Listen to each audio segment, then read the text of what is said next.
Hi, good morning, everybody. Um, my name is Paco Pangalangan. I'm the Executive Director of Strat-Based ADR Institute, and welcome to today's session on the key role of the business sector in economic recovery. It's the fifth and last session of this year's Pilipinas conference. Uh, just some reminders before I turn this over to Professor Manhit for his opening remarks.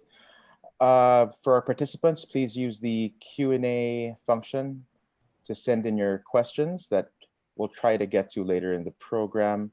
For our speakers, also, a gentle reminder that we do have a schedule to keep, and let's try our best to do that. Now, with that aside, please allow me to introduce Professor Dindo Manhit, the president of Strat-Based ADR Institute, for his introduction and opening remarks for this session. Professor Manhit. Thank you, Paco. Good morning.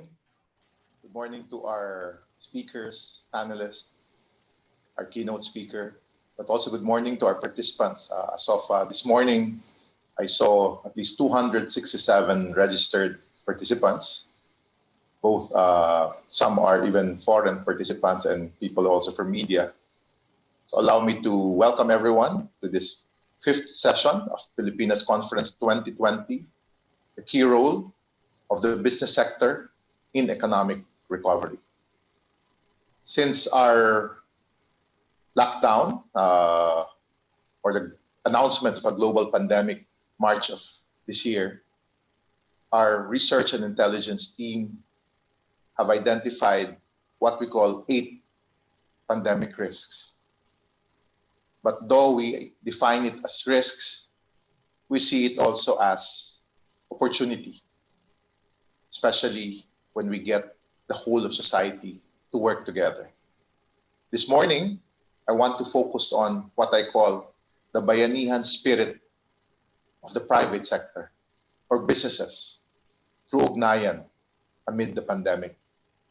I was lucky to get a call on the week of March 17 when we had a national lockdown and was asked by the private sector to help launch what is now known as Project UGNAYAN. But COVID-19 highlighted for me and my team in ADR Institute the crucial role of the business community. We have seen how the community quarantine led to severe repercussions on the economy, to the point that when I'm asked to comment or to speak in international webinars, I keep on saying that we are challenged by the continuing public health crisis and its economic consequences. Fortunately, we have seen since March, countries' top business groups swiftly and aggressively responded to the immediate needs of the most vulnerable members of society. They have provided help in different forms, helping out the poor, targeting the poorest of the poor through Project UGNAYAN, working with government under Task Force T3, even helping renovate facilities for treatment. We need really to move forward, and we see the value of the private sector or businesses in the recovery situation or the recovery equation. I believe it is the private sector that will provide significant employment and stable income to people. We've always argued in our institute that there's no single sector that has all the necessary resources at their disposal. As such, we have always advocated for a whole of society approach. Uniting government and the private sector is crucial in dealing with this continuing crisis, as well as paving the way for economic recovery and sustained growth. Just last quarter, we partnered with Pulse Asia for some questions on the possible role of the private sector. Interestingly, that survey revealed that 85% of respondents agree that the government should partner with qualified and reputable private enterprises to recover more quickly from the crisis.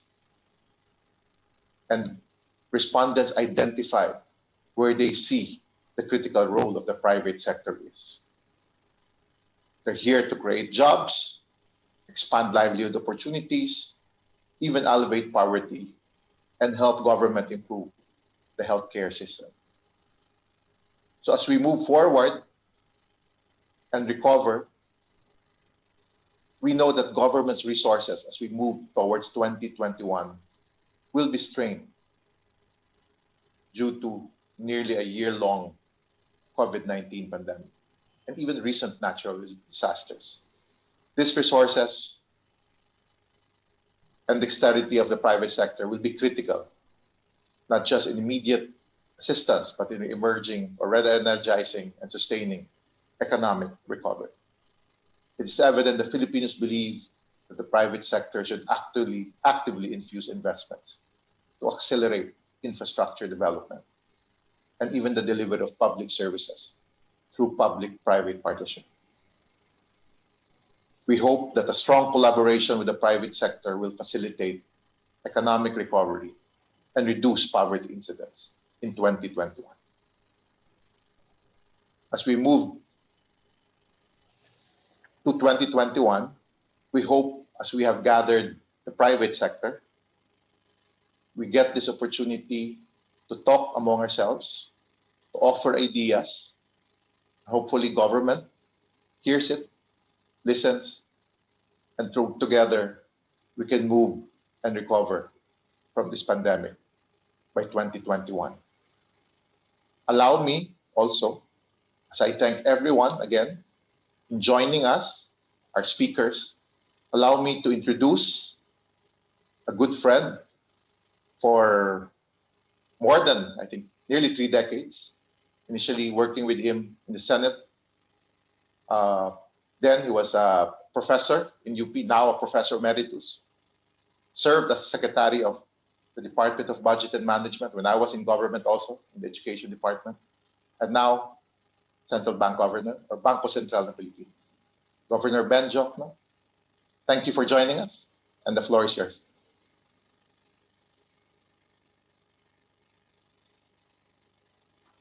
Thank you, Dindo.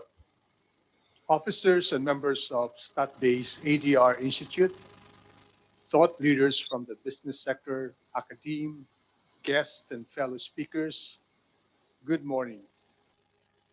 Thank you for the opportunity to be a part of this conference. In line with this event's theme, the key role of the business sector in economic recovery, allow me to share with you the BSP's priorities and action plans in supporting the transition of the Philippines to the new economy. But first, allow me to go over some relevant global and domestic economic developments. As we all know, COVID-19 has brought about unprecedented crisis globally.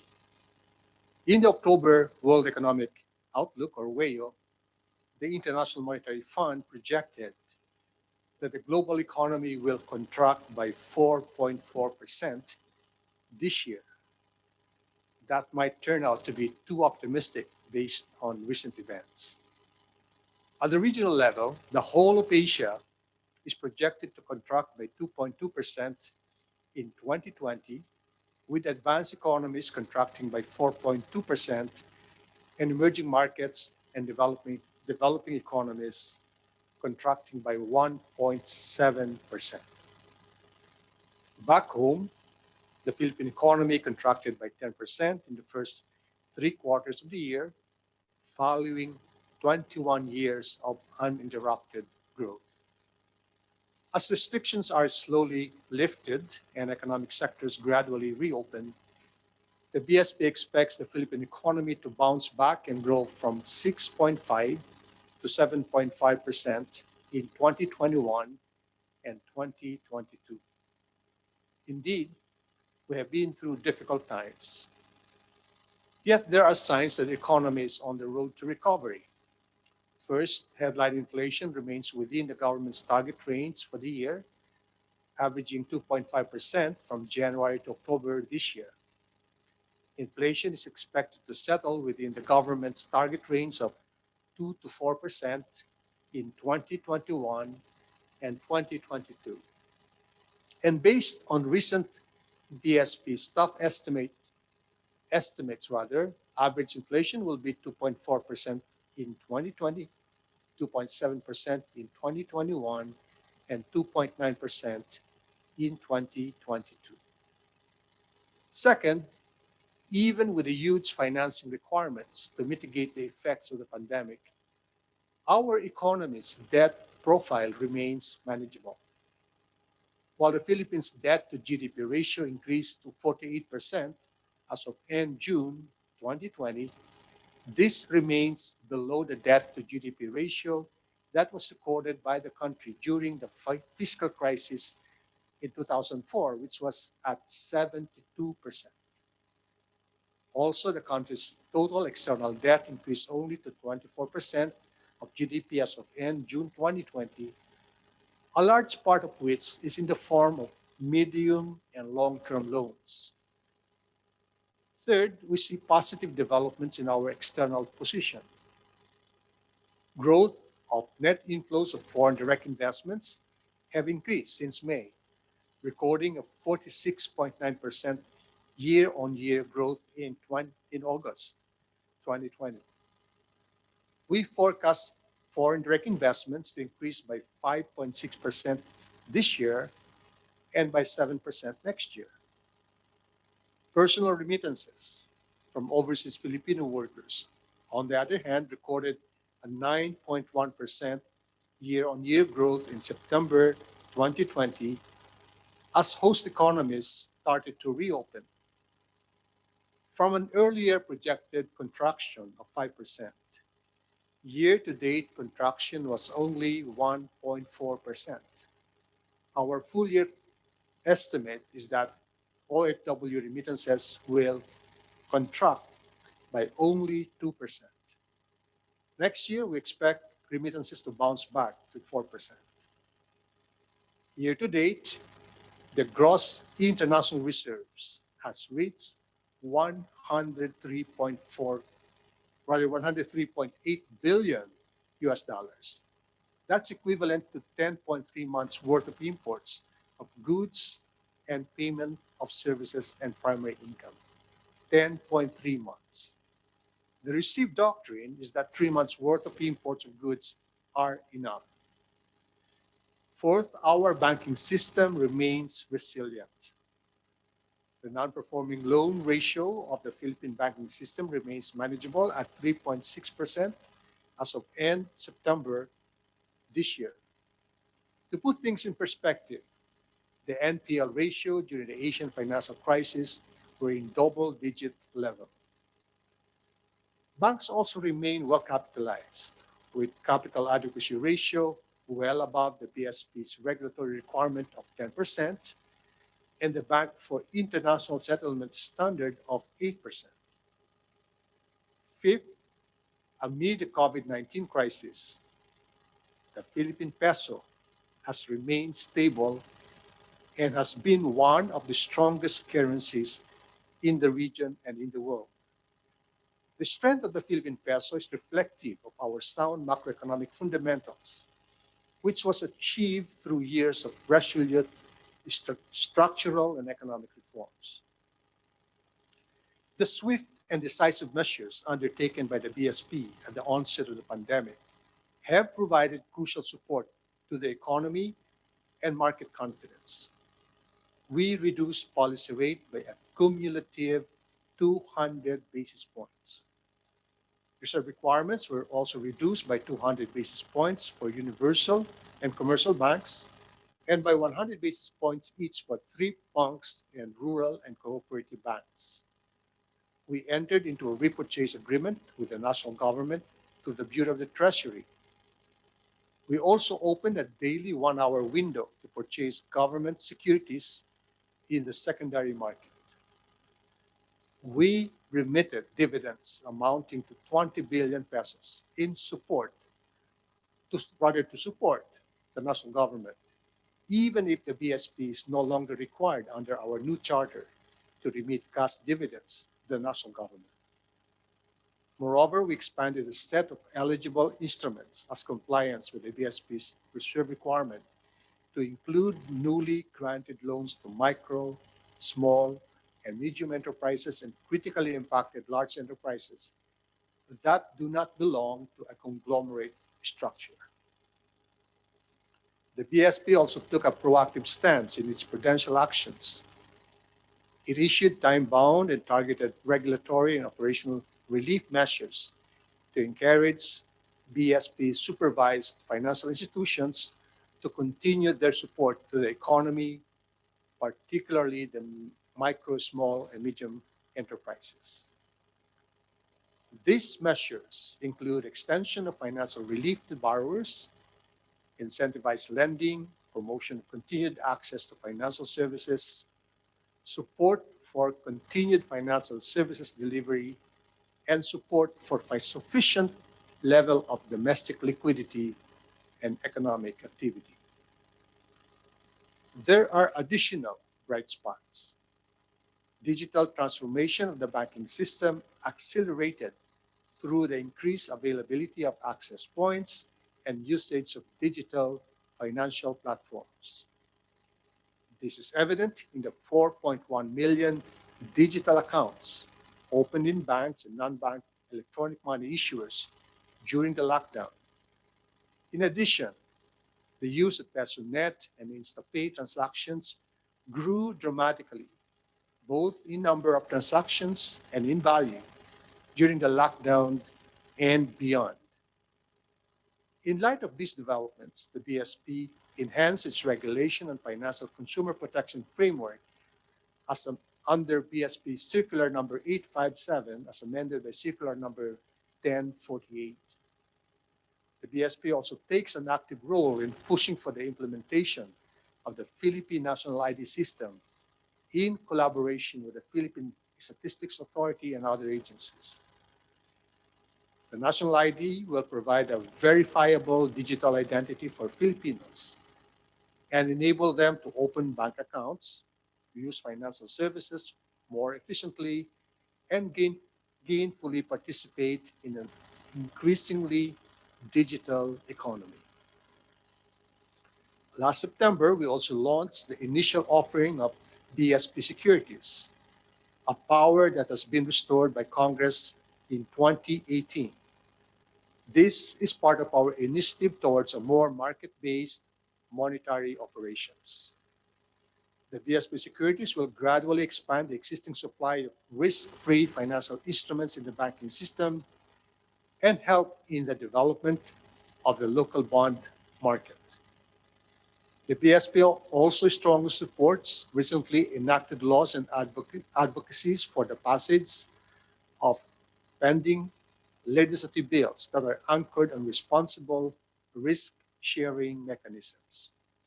First, the Bayanihan law, which features the expansion of credit and rediscounting facilities to affected MSMEs in the agriculture, infrastructure, and manufacturing sectors of the economy by two government financial institutions for which equity support and guarantee facilities will be provided.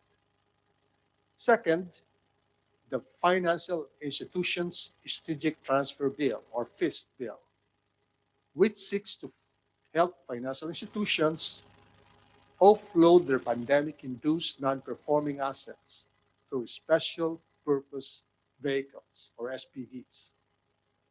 This would enable banks to continue servicing the financial needs of borrowers.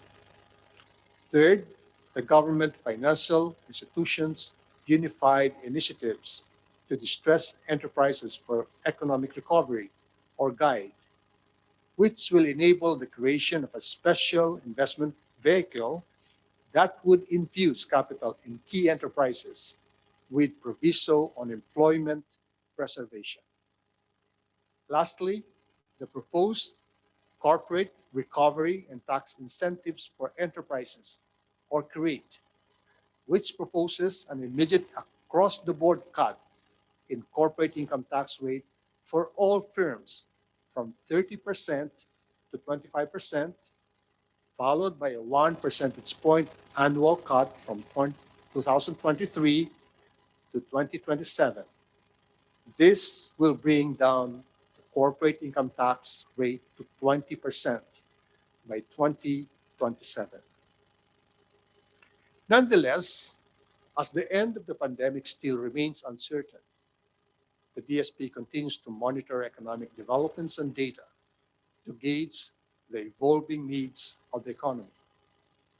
The BSP so far has the instrument in its policy toolkit, and it stands ready to recalibrate or deploy additional measures in line with its mandate to maintain price and financial stability. As the Philippine economy slowly recovers, the challenge for the monetary authority is how to craft an appropriate disengagement strategy. The challenge lies in deciding how and when to withdraw the regulatory relief measures that have been deployed. An early exit may take away much needed support to economic activity and growth, while waiting too long could foment systemic risk, especially amid a prolonged environment of low interest rates, as demonstrated by the 2008 global financial crisis. To end, let me assure you that the BSP is strongly committed to implement necessary reforms within its mandate to help the Philippine economy recover and build its resilience against future crises. Thank you for your attention. Thank you, Governor Jokno, for sharing your insights with us this morning and for sharing the plans of the BSP uh, for the country's economic recovery. At this point, would you please allow me to introduce Miss Beth Lee, who will serve as the moderator for the first panel of this session. Miss Elizabeth Lee is a board trustee of the Philippine Trade Foundation, Philippines Inc. She is also the founder and president of E-Motors Incorporated. Beth Lee, the floor is yours. Sorry. Oh, I'm sorry. You're on mute.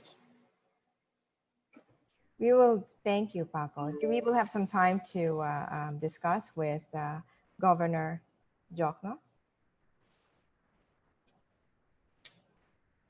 I don't think so.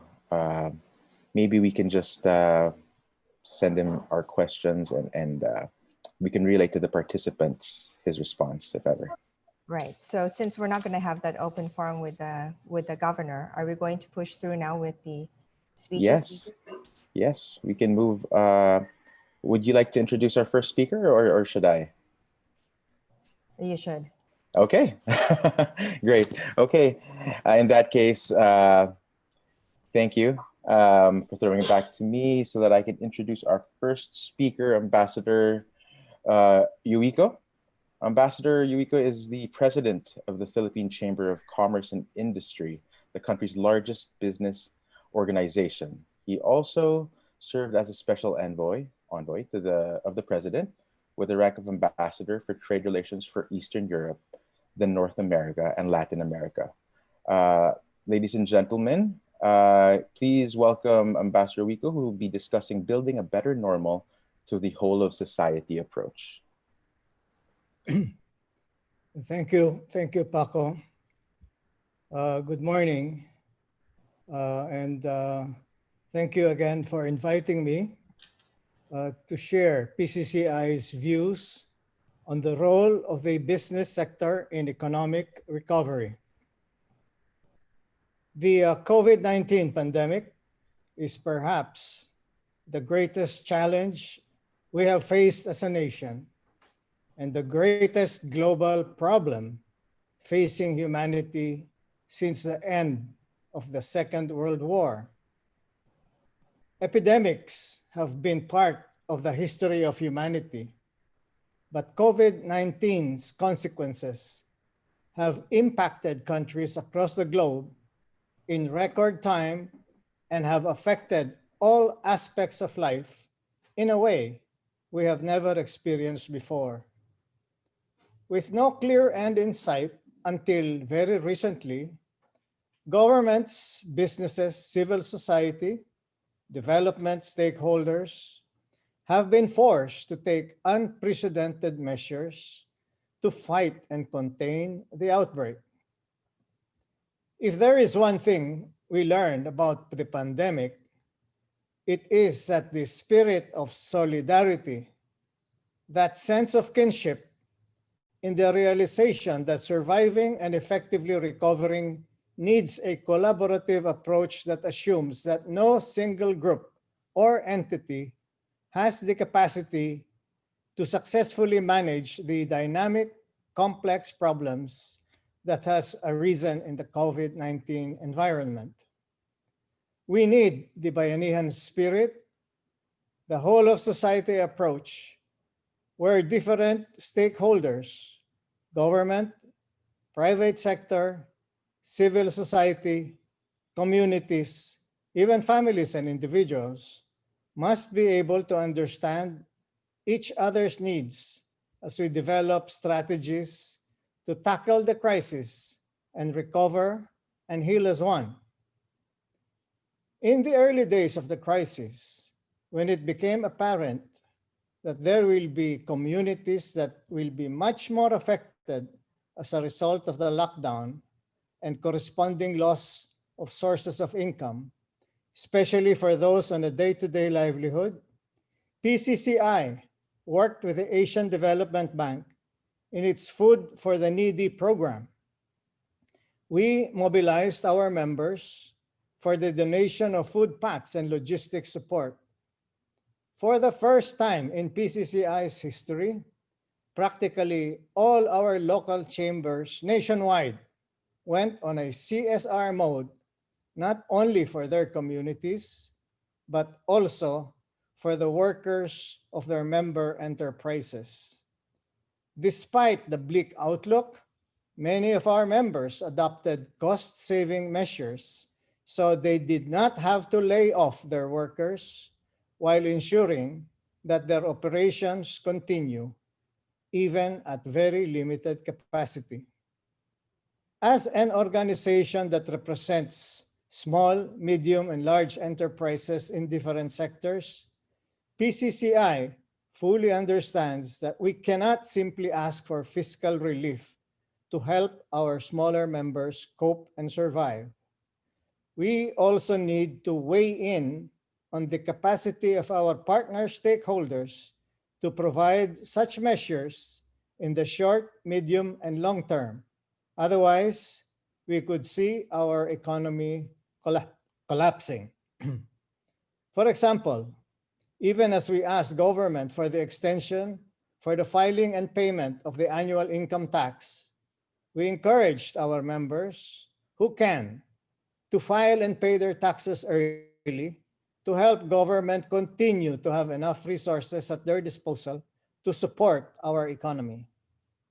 Some of the key issues our members faced are deteriorating cash flows that constrained their ability to pay loans and rents, and limited mobility that made it difficult to restart despite the pronouncement of GCQ that allowed many industries to resume operation.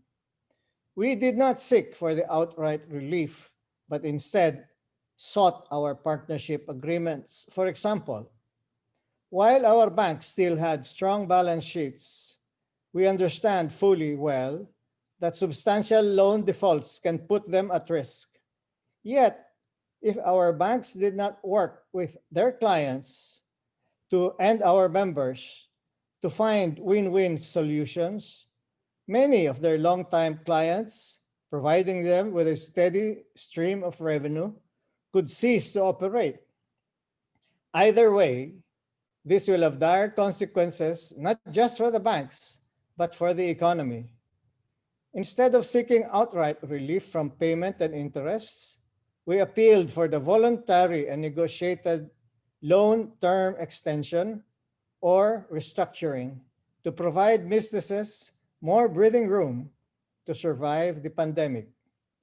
We are happy to note that most of the banks heeded our appeal. We took the same approach with owners of malls and commercial properties. to provide their tenants some reprieve through a partnership where rent will be based on percentage of the sales of their MSME tenants until such time that the situation normalizes and the tenants are able to meet their contractual obligations. Again, our advocacy has been received positively by the different stakeholders. We continue to champion the increase of public transportation to make it easier for workers to return to their jobs and to build confidence among the general population that we can survive the crisis. The jobs are still there, and there are even new jobs that are being created because our industries have learned how to adapt to the situation.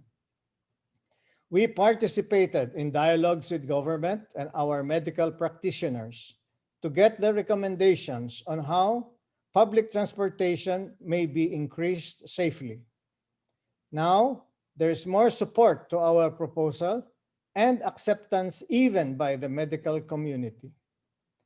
After several months of advocacies, we have finally been invited to observe and in some cases, asked to offer suggestions regarding the decisions of the IATF. We look forward that such engagements will lead to actions that will be productive to everyone.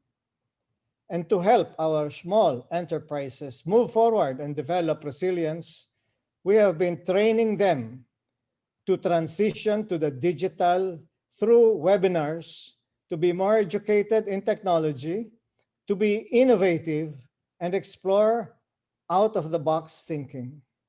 We have put in place the PCCI Innovation Center, where enterprises and individuals with talent in technology can share and learn new ideas and help transform these ideas into new products, services, and processes.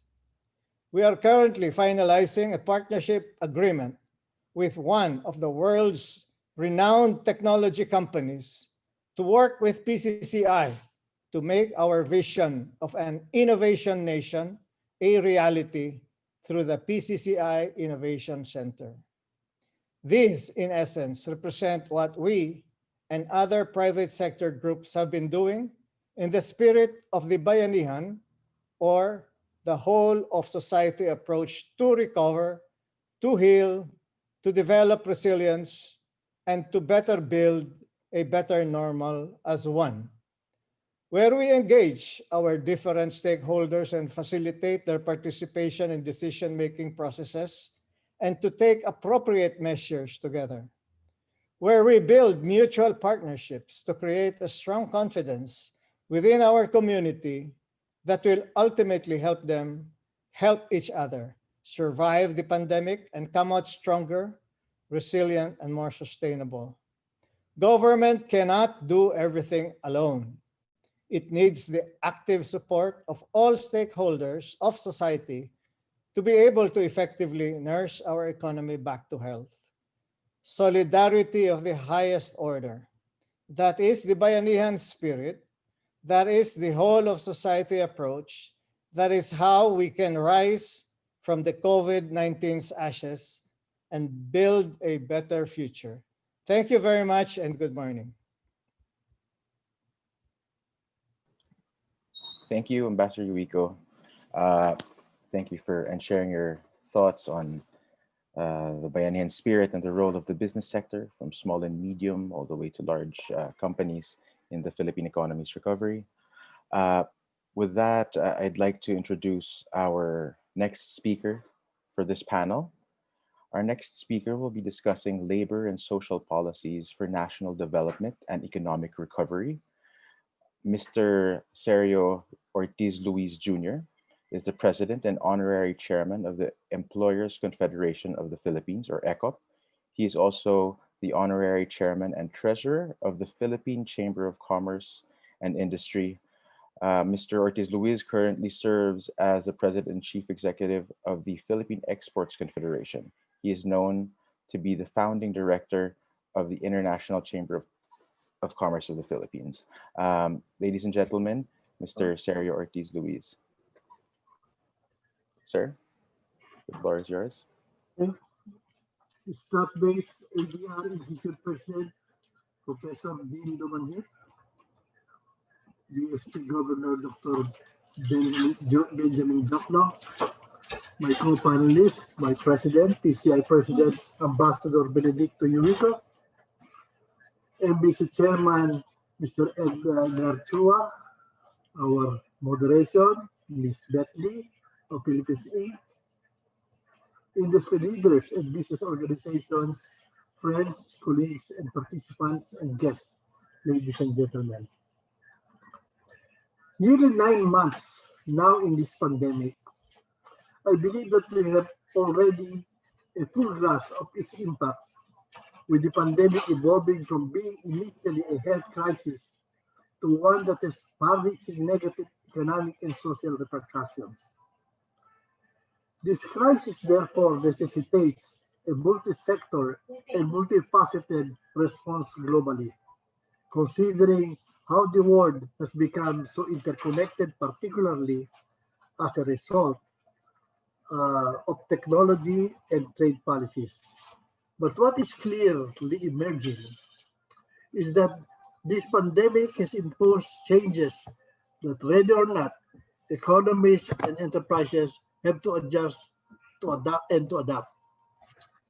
Unfortunately, bearing the brunt of these developments are the micro, small, and medium enterprises, or MSMEs, that comprise our biggest employers in terms of number and economic contribution. Their challenge: to survive first, then to implement strategies for their business to remain afloat, if not thrive, for their employees and the economy. According to the latest estimates from the International Labour Organization in September 2020, large-scale workplace closures due to COVID-19 reduced work hours by 17.3% worldwide in the second quarter of 2020, compared with that in the fourth quarter of 2019. This translates to loss of 495 million full-time jobs, calculated on the basis of 48-hour working week, with lower middle-income countries the hardest hit. Many reports and surveys show that MSME were heavily affected in this area. In a study conducted by the Asian Development Bank, 70.6% of MSMEs in the Philippines were forced to temporarily close due to the COVID-19 outbreak. Out of the 1,804 surveyed MSMEs, majority, or 58.8% of these MSME reported zero income, while 28% said revenues dipped by over 30%. With these issues at hand, private sector had to closely engage government for a comprehensive, cohesive, and coherent strategy to tide us over, to prepare us for the post-pandemic world of work, and to equip us for the business not as usual environment. Dialogues, transparency, and trust between the workers and employers are truly critical as new forms of work, benefits, and compensation schemes are developed and implemented. It is in this context that the Employers Confederation of the Philippines, or ECO, as the voice of Philippine employers, have to step up, even as we also need to adjust to the challenging global order. For one, our battle cry of being agile, flexible, and resilient employers became the theme of our first ever virtual employers conference in May. There were discussions and resolutions towards digital transformation to survive. We continue to represent and participate in various bipartite and tripartite social dialogue mechanisms, as well as actively bringing to the congressional hearings and deliberation issues affecting employers and business. From the start of the lockdown in March up to this point, we have not stopped conducting webinars to share relevant and timely information and deliver capacity building activities to equip our stakeholders with the skills and knowledge needed to win this war. Specific policy interventions that ECOP is involved in include areas such as labor management relations, labor standards, flexible work arrangements, employment creation and preservation, minimum wage setting, statutory benefits, and wage subsidy, among others. Meanwhile, frontline and capacity building programs include our service help desk, e-campus, strengthening bipartite relations, chapter development, OS or occupational safety and health program implementation, skills development, diversity and inclusion, entrepreneurship, and Employers and Business Membership Academy or EBMO, among others. While the path to national development and economic recovery may be grueling, there are also opportunities waiting for those who are proactive and resolute. In closing, I wish to express that ECOP stands ready to deliver its mandate for the business community to thrive in this present and in whatever the post-pandemic future may hold. I'm looking forward to a most fruitful and informative session today. Thank you and good morning to everyone. Thank you, Mr. Ortiz Luis. Indeed, we have been faced with challenging times, and agile, flexible, and resilience are characteristics that will be essential as we try to survive in this new normal. Next up, we have our next speaker who will be talking about prospects of equity growth. Mr. Ramon S. Monzon is the president and CEO of the Philippine Stock Exchange. He is a certified public accountant and was a former partner at SGV. Mr. Monzon is also a successful businessman, known for his role as founder and president of Carousel Productions, Inc., the organization that owns and runs Miss Earth and Miss Philippines Earth beauty contests. Mr. Ramon Monzon, the floor is yours, sir. Paco, it's not Mr. Ed Chu. Oh, I'm sorry. Did I Yeah, jump the Ron is gun? on the second. So we should have Ed for Makati Business Club for this first Sure. session. Okay. Well, I'm off script at this point, but if our moderator, could you please introduce Mr. Ed Chua? Would you mind? You have the Yeah. No. Mm-hmm. you have the Well. information. Well, ladies and gentlemen, our next speaker is Mr. Ed Chua. And apologies, but I have gone off script and no longer have the necessary information.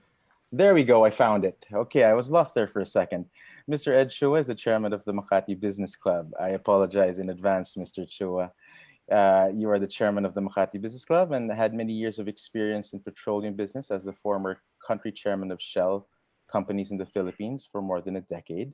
Mr. Chua is also the chairman of a number of organizations such as the Integrity Initiative, the Philippine Business for the Environment, the Philippine Eagle Foundation, and the Board of Trustees of the De La Salle College of St. Benilde. Mr. Edgar Chua, the floor is yours, sir. Thank you very much, Paco, and no worries. Sorry about that. Yes, ladies and gentlemen, good morning. I'll start with the story. And this was when I was retiring from Shell and saying goodbye to several people I had worked with. One of the longer conversations I had was with a security guard who had also worked for Shell for many years and was about to retire in about 1 year's time. I asked how much he was going to get when he retires, and he said maybe the equivalent of 2 months' pay. I was surprised and tried to find out why. I then learned that because every 3 years, Shell would bid out its security guard contract, when a new agency would win it, the new agency would hire the same guards. But the guards would start from year zero again. Whatever pension contributions Shell had paid to the losing agency became a windfall for that agency. When the guard finally retires, his retirement benefit would have little to do with how long and loyally he has served us, but will depend on how long he had worked with the current security agency as our contractor. This means that when he retires, he would see his quality of life, which was never high in the first place, to further deteriorate. I tell this story because I'm supposed to talk about national development and how business contributes to it. We can get lost in images of highways, airports, and modern cities when we talk about development. But at its core, national development is improving the quality of life of all people. Here is an abridged definition by the United Nations from when it first adopted its agenda for development in 1997, which then led to the Millennium Development Goals in 2000 and the Sustainable Development Goals in 2016. And I read, development is achieving a higher quality of life for all people. Economic development, social development, and environmental protection are interdependent, mutually reinforcing components of this. Sustained broad-based economic growth is essential to improve standards of living by eradicating hunger, poverty, disease, and illiteracy, and providing adequate shelter and secure employment. Democracy, human rights, fundamental freedoms, transparent and accountable governance, effective participation by civil society, and and participation of women are also essential. So, how essential is business to national development? And I think we've heard from the two previous speakers, PCCI President Ambassador Yuico and ECO President Sergio Luis Ortiz, on a number of things that the business sector has been doing. Let me give you and maybe highlight 5 reasons or contributions of business to national development. The first is jobs. The private sector accounts for more than 90% of employment, with the government providing less than 10%. And you will see in this table that where the private sector actually provides the employment. So the private sector really is the one that's providing most of the jobs in the country. Second is via taxes, both direct and indirect. Direct, of course, means the corporate income taxes and other taxes that we pay ourselves. Indirect means taxes that are paid by our employees, by our suppliers. And we may not often think of it, but practically all government revenue come from taxes on business activity or from workers that we employ. These taxes pay for practically everything the government provides and that we benefit from. The third contribution of business is our business activities themselves. Production or provision of food, water, housing, power, telco, transport, education, banking and finance, healthcare, and other services. Yes, business makes money from this, but they are essential to national development, to improving standards of living. How many homes are now connected to clean running water because of Maynilad and Manila Water? Many of these so-called public utilities were provided by government agencies before, but especially since the late 20th century, more and more have been taken over by the business sector. While government focus is primarily on public service, business has combined public service with efficiency and cost effectiveness in pursuit of generating a profit. This is not an indictment of government.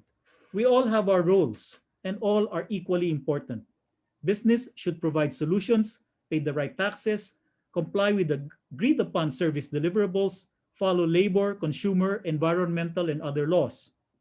On the other hand, government should provide the enabling environment and the needed regulation to ensure that laws and contracts are obeyed, both those that restrict businesses, like the competition law, and those that protect them. Among the latter are business contracts and their right and ability within the law to charge for their products and services and make a profit. These endeavors require large commitments of time and capital to deliver value for money and safe products and services to an ever-growing number of Filipinos. They have to be profitable and financially sustainable. The fourth role of business in national development is advocacy, to help government craft laws and regulations that encourage investment and employment while protecting workers, society, and environment. Again, the previous speakers, Ambassador Yuico and President Sergio Luis Ortiz, touched on some of this. For example, we are the first and thus far only country in the world with a national ban on incineration. The Clean Air Act and Solid Waste Management Act were for environmental protection and should have stopped at defining the pollution limits on emissions and waste. Instead, it went one step further to ban a particular technology of waste disposal, and this is incineration. Our labor laws are similar. Why ban a type of employment like labor-only contracting when the objective is to ensure that everyone, regardless of employment type, gets his or her fair employment terms and conditions and are protected by the law? The laws are well-meaning and intended to protect the welfare of employees, but have become so restrictive that they actually do more harm than good. The advocacy work to improve our laws and regulations is a very important function of business organizations such as MBC, MAP, PCCI, ECOP, and others. Finally, the fifth additional role of business is living up to the broader definition by the UN of development. In the 1980s, Milton Friedman promoted the theory that business' main responsibility is to its shareholders, and as such, the goal is to maximize shareholder returns. Shareholders can then decide for themselves if they want to take part or not in any social initiative. Over the years, however, this theory has been criticized as business cannot exist outside of society. It has to create or add value in order to survive and thrive. Business cannot just serve shareholders, but also other stakeholders like its workers, contractors, suppliers, customers, the community, and at the same time protect the environment. In my view, the companies operating in the Philippines must be one of the most active and advanced in the exercise of corporate social responsibility. Perhaps it is due to the numerous calamities, both natural and man-made, that our country experiences every year. But most likely, it is the Filipino culture of caring and malasakit, our bayanihan spirit as mentioned by Ambassador Yuico. The COVID-19 has provided many examples of this, and the previous speakers have also mentioned this. Many companies kept paying workers who couldn't work by subsidizing their pay, advancing their 13th month pay, or charging their salaries against paid sick leave. The PPO industry did this for most of its 1.3 million workers, even when only half of them could work. Companies that could have focused on cash preservation instead gave MSMEs and other more vulnerable customers longer payment terms. I know of at least one major FMCG company who said that they paid their MSME suppliers faster or paid in advance. One company subsidized the development of the DOH COVID-19 tracker. More companies brought in more than 70 RT-PCR testing machines, some of which they donated to public hospitals. Companies helped put up quarantine facilities. And so time and time again, business stepped up, sometimes even before government has been able to step up. And more will be expected from the business community as COVID-19 has resulted in the poor growing poorer and millions more descending to below the poverty line. Older people without jobs or livelihood doesn't just mean poorer families. It could also mean kids who don't return to school. Younger people with no jobs or livelihood could mean they have even less of a chance to get on a good career path. If national development means improved standards of living for all, many of the interventions we may consider will mean additional costs for business. Whether they are about providing vaccines for free to employees and their families when the vaccines become available, or providing upskilling training or livelihood programs to displaced workers. The example given by President Ortiz on the Innovation Hub that PCCI is setting up is actually something which is truly worthwhile. No? But some interventions may not cost anything. The example I gave earlier on the case of the security guard is a case in point. Our companies can require agencies providing services to our companies to pay the retirement contributions of their employees whenever they are transferred to a new agency, or make their pension plan portable, meaning a defined contribution. This would result in employees being able to carry and build his or her retirement benefit as they move from employer to employer. This will favor millennials and Gen Z, who will have more employers and jobs that most of the speakers here in this forum have had. When they eventually retire, they will have a decent retirement pay and not 1 or 2 months' salary. Interventions such as this exemplify the role of the private sector in employing and applying creativity and other tools to provide solutions, improve living standards, and significantly contribute to national development. We are part of the whole of society. Thank you very much. Thank you, Mr. Chua. And I apologize again for the confusion earlier. That was Mr. Ed Chua talking about the role of the business sector in national development. Now let's get back on track. I figured it out, don't worry.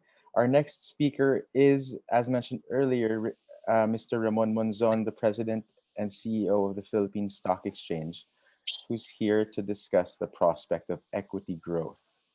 Mr. Monzon, the floor is yours. Hi. Good morning, everybody. I'm sorry I was a little late. I came from a bell ringing of the mega-wide preferred share offering. My topic for today is prospects for equity growth. Just so to manage the expectations of the listeners, I'm not going to predict where the market will be or how high the market will go. I'm here to really discuss the infrastructure that hopefully would create the, the drive for equity growth in the next year or in the years to come. So let me start my presentation. Just to give everybody perspective of where the market is and where the market has been. On March 19, the PSE index registered its lowest close since January 2012 at 4,623, a decline of 40.8% from the 2019 closing index. This occurred after President Duterte put the country on lockdown so as to avoid the transmission and spread of COVID-19. But since the low that we hit on March 19, we can see now that the market has recovered substantially. The market's now almost at the 7,000 level from the 4,600, or a recovery of almost 30 to 40% from the low. Year to date, from end of the year, we are just down by 11.4% from the end of 2019. The consensus index forecasts of various investment houses were at the 7,000 level for the end of 2021. But as we can see, or as you probably know, we've hit and exceeded this level the past week, especially after the announcement of the discovery of three vaccines by the three pharmaceutical companies in the US and in Europe. Here, the first announcement of the vaccine was done by Pfizer on November 20, and then followed by Moderna on November 16, and AstraZeneca on November 23. How did these announcements affect the market? Next slide. You will see that right after the announcement, the market not only went up in terms of the index, but you can see the volume. We were averaging only a volume of about 6 billion a day. But after the announcement of the Pfizer vaccine, you can see the volumes go up to almost 13, 14, and it's never gone down below 8 billion since the announcement of these vaccines. In fact, the market from the end of October to today is up about 9.5%. So it's very clear that investor confidence is gradually returning even in the stock market. Unfortunately, foreign selling continues to persist. From January 2 to November 9, our foreign selling, or the net foreign selling of investors, reached a level of 112.5 billion. So 112.5 billion of investments went out of the Philippines, and a further 4.48 from the November 10 to yesterday. So it's still a challenge for the market to try to attract back to the Philippine stock market the foreign investors. You will see in 2019, the foreign investors comprise 55.4% of our market, whereas local investors only comprise 44.6%.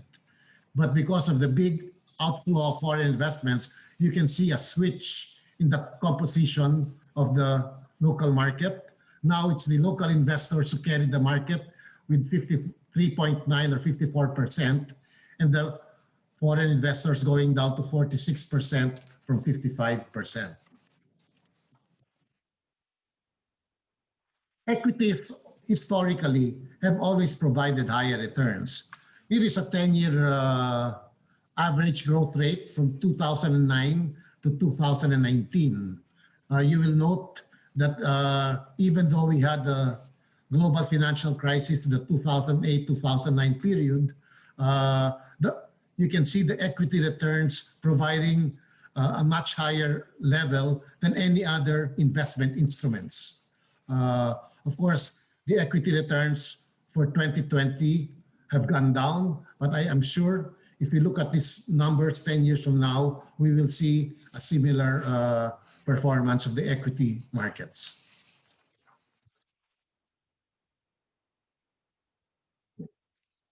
Just to show in terms of prospects for equity growth, this is what's happening with our local market. As I mentioned earlier, we just had the bell ringing for the mega-wide preferred shares this morning, a 4.36 billion preferred share offering. We have 5 other capital raising activities in the pipeline. We have a 5.36 billion follow-on offering by Ayala Energy, a 250 million preferred share offering by Cebu Pacific, a 650 million follow-on offering by Pilipinas Development, a follow-on offering of 5 billion by 8990, and a double dragon REIT that's applied for application, hoping to raise 14 billion pesos. So you can see that the listing pipeline remains very robust despite the pandemic. In the news, you must have read that Robinson's Land is also planning a substantial REIT for the first half of 2021. So has Ortigas and Company and Mega World. So we are awaiting the applications from these 3 companies for their REIT offerings. I mentioned earlier, one of the strategies we want to adopt at the Philippine Stock Exchange is try to come up with more products to entice the foreign investors back to our market. And the most important product that we need to launch, I think, to be able to make our markets attractive to foreign investors is the launch of the short selling product. As you know, without short selling, foreign investors are forced to exit the market when they think that the market is going to be going down. But with the short selling, they will be able to hedge their investments, and there will be no compulsion or pressure on them to exit the market because of this hedging facility. We also want to launch the approval of the algorithmic trading for foreign investors under a regulated environment. We also want to give them more products, so we're increasing our sectors from 6 to 8, and we hope to launch new indices, particularly the mid-cap indices index and a high dividend yield index. So what are the prospects for equity growth? According to BSP Governor Ben Jokno, he says the worst is over. In fact, our dollar reserves have never been at a higher level. Inflation is under control. The Philippine economy is poised for a strong recovery in 2021, as announced by Finance Secretary Dominguez in his briefing for U.S. investors. And some of the investment houses have turned around and really projected a very bullish outlook for 2021.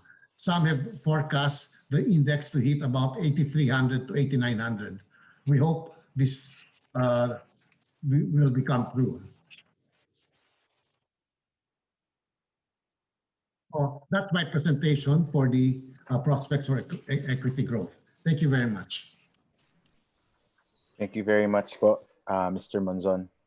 That was a very enlightening presentation. At this point in the program, I will again be turning it over to our moderator, Ms. Beth Lee, for the open forum for our previous 4 speakers. Beth? Thank you, Paco. Thank you for all our speakers. That's a lot of insights. While we try to navigate this, pandemic cocktail, there's a lot of things that each of the organizations are actually doing. So like for Ambassador Yuhiko, you actually put forth how the PCCI is working together with the banks, the malls, with government, and now you have a seat in the IATF, so you can give some of your suggestions as well. And for June, for the ECOP, there's a lot of things there on the social policy front, and Ed gave a very good example of how we can actually help the ones who are in need, apart from the SMEs and MSMEs. And maybe perhaps we can also invest in the Philippine Stock Exchange, because it's actually looking good. So we're going to try to put together all these topics and see how we can help regular Mang Juan out there and the SMEs and the MSMEs. Now, from all your speeches, it is really important. It emphasized the importance of having an integrated approach, an integrated design and implementation for social protection and also for the labor market policies. It's critical. How can we reinforce this and institutionalize it so that, even if we get another wave of another pandemic, we can actually survive this? How can we reinforce and institutionalize what we've already done so far? So maybe we can start with Ambassador Yuhiko. Hi, Beth. Boy, that is a very difficult but very appropriate question. PCCI works very closely with most, if not all, of the government agencies, from DTI, DOST, DOF, etc., etc. So we are able to very often engage with them and kind of remind them that we do have an ambition 2040 to achieve, and that we should not keep our eyes away from our ambition to be a middle-class country, middle-income country by that time. Also, I every time I have a chance, Beth, I keep on reminding everybody that when I was growing up, and which was a long time ago, Philippines was the second richest country in Asia, next to Japan. And Filipino tourists will go to Taiwan and to Korea for vacation. And now, where are we? We are one of the poorest, and the Filipinos who go to Taiwan and Hong Kong and are overseas foreign workers. What happened?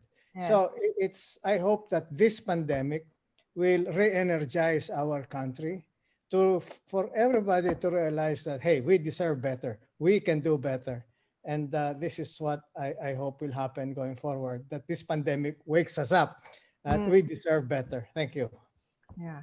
There's a lot of thank you for that answer, Ambassador. There's like some social policies that we're going to need to put in place too, for this kind of like a wake up call for us with this pandemic. What are some of the maybe labor and social policies, June, as president of ECOP, that you can suggest? The key labor and social policies that we need that will change. How will that change? Two critical policies that you can suggest to stem the tide of unemployment and to save jobs. Well, we are all we just they just passed, for instance, at the second reading, a version of the tenure bill, which we don't know what is inside. Before the pandemic, we were discussing it quite obviously, and what we do not know.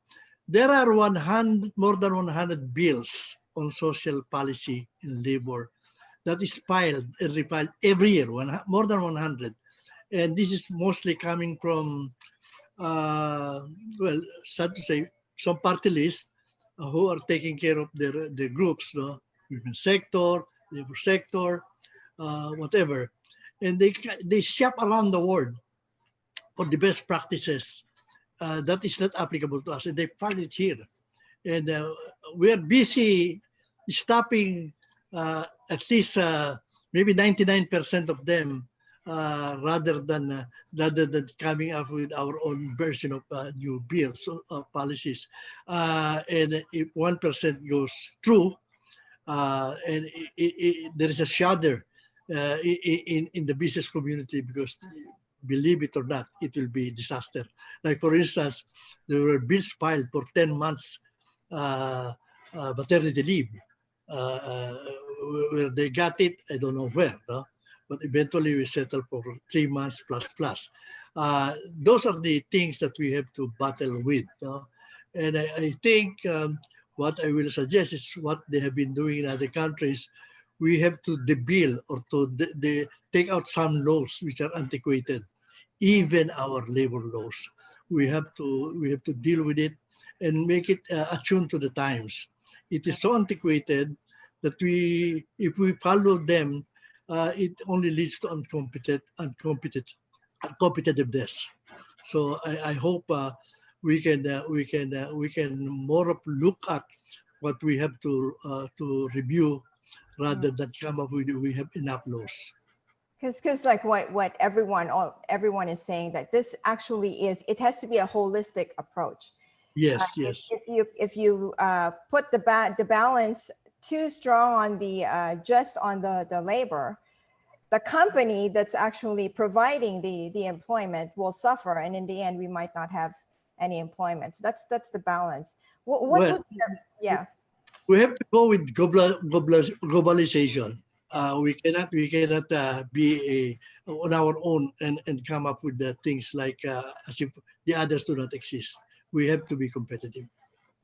Yes, we do, and especially now with this pandemic, this a bit insane pandemic, it is affecting a lot of our SMEs and our MSMEs, and like Ed, with what you mentioned, we do have to work very strongly together, labor, employees, employers, but also with the government.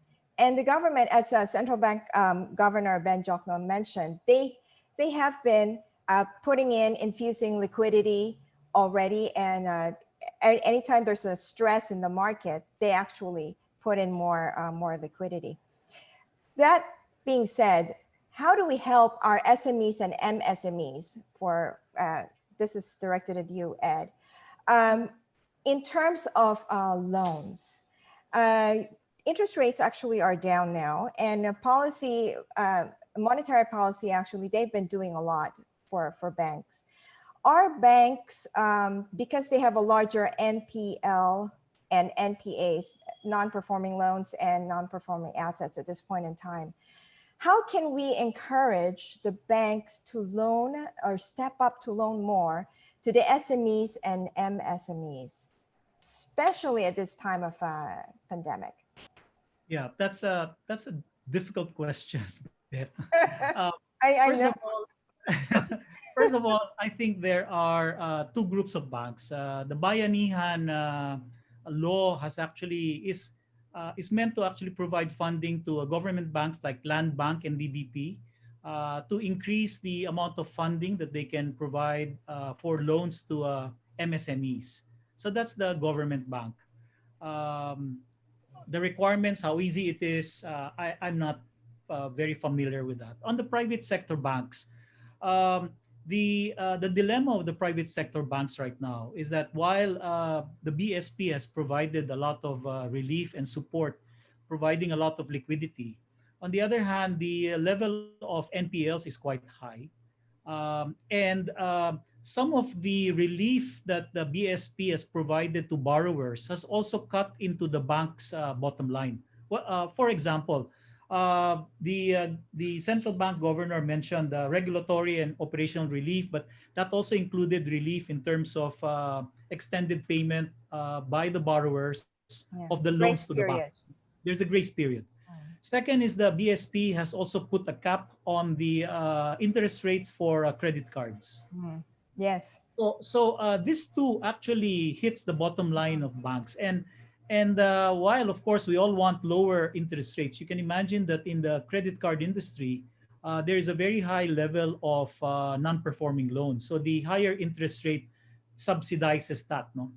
Um, and so when we ask the private sector banks, how can you provide more loans to the MSMEs? I think here what you need would be several things. There has to be confidence to the market that people are, the consumption is back. Because the fundamentals, inflation rate, gross international reserves, they're all nice, they're great, and kudos to our economic team. But at the end of the day, we need to have that confidence of the consumers because this is a consumer-led economy. Yes. And unless you don't find that consumption happening, then the banks also would be hesitant to keep, providing loans to MSMEs who are all suffering and they don't have deep pockets. So it's very difficult to then say, well, this is a solid company that will definitely weather this difficulty. So uh, this is going back to what you mentioned in terms of a holistic approach. There has to be quite a number of things that come into play. In terms of laws, the FIST, the Create bill, they will all help. But it's really about confidence in the economy that will enable banks to then say, we're seeing the economy moving, and therefore we can start, lending a bit more because we're confident. But banks want to lend because there's so much liquidity. Yeah. And that is the business.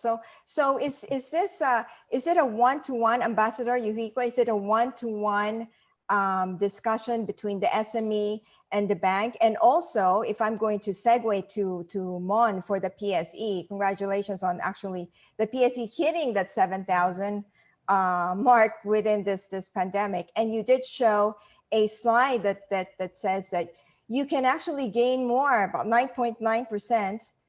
Return versus if you're going to park your money, for those who have extra, in the bank. So PSE might be a alternative, solution to have a larger return on the money. But first, with Ambassador Yuhiko, is it going to be a one-to-one? Because you mentioned there are some banks that say, yes, I'm going to be willing to lend to you, Mr. SME or MSME. Yes, let me tell you quickly a story, how it all started. First, I wrote to BSP President Bong Kunsing. I said, hey, Bong, we have to help our MSMEs. So he said, well, we can't do it alone. You have to get BSP involved. So we got in touch with Governor Jokno, and he said, hey, Governor, can you be part of this? Because we realized that BSP, Banco, the banks cannot actually do it alone, and so on and so forth. So it was a collaborative effort. Now, in addition to that, we at PCCI actually had to hire consultants, former bankers, who are currently available for giving advice to our membership MSMEs, how to restructure, how to extend, and how to work with the banks. So that's pretty much how we are doing it. Collective effort, bayanihan, and so on and so forth. And so far, it's been doing great. So thank you for the question. That's great. So for those who actually have a little bit of money set aside, it seems like we're taking a look at first. Mon, does the PSE reflect pretty much the larger economy, or is there a decoupling between, let's say, the PSE or Wall Street and Main Street? Does it reflect? You have to unmute yourself, Mon. You're on mute, Mon. We can't hear you. Well, like in the US, people are saying that there is really a disconnect between Main Street and Wall Street because the stock indices in the US have really been flying. But one has to understand what comprises that index. It's basically like 60% of the S&P index is comprised by 5, big companies like Facebook, Amazon, Google, who are all doing well during the pandemic. I mean, that's the disconnect. As far as the Philippines is concerned, I would say there is not so much disconnect because, as you see, I mean, our market's still down. It's still reflective of the economy and where it will be in 2021. But talking about the SMEs and how we can help them really, from the PSE's standpoint, we really are doing a two-pronged approach. Number one is how do we democratize investments in the market? How do we make it easier for the young people or the uninvested to invest? And in that respect, we've come up with a digital platform for small investors to invest in IPOs. This platform has been very successful. For IPOs, IPO companies are required to allocate 10% of their offering to local small investors.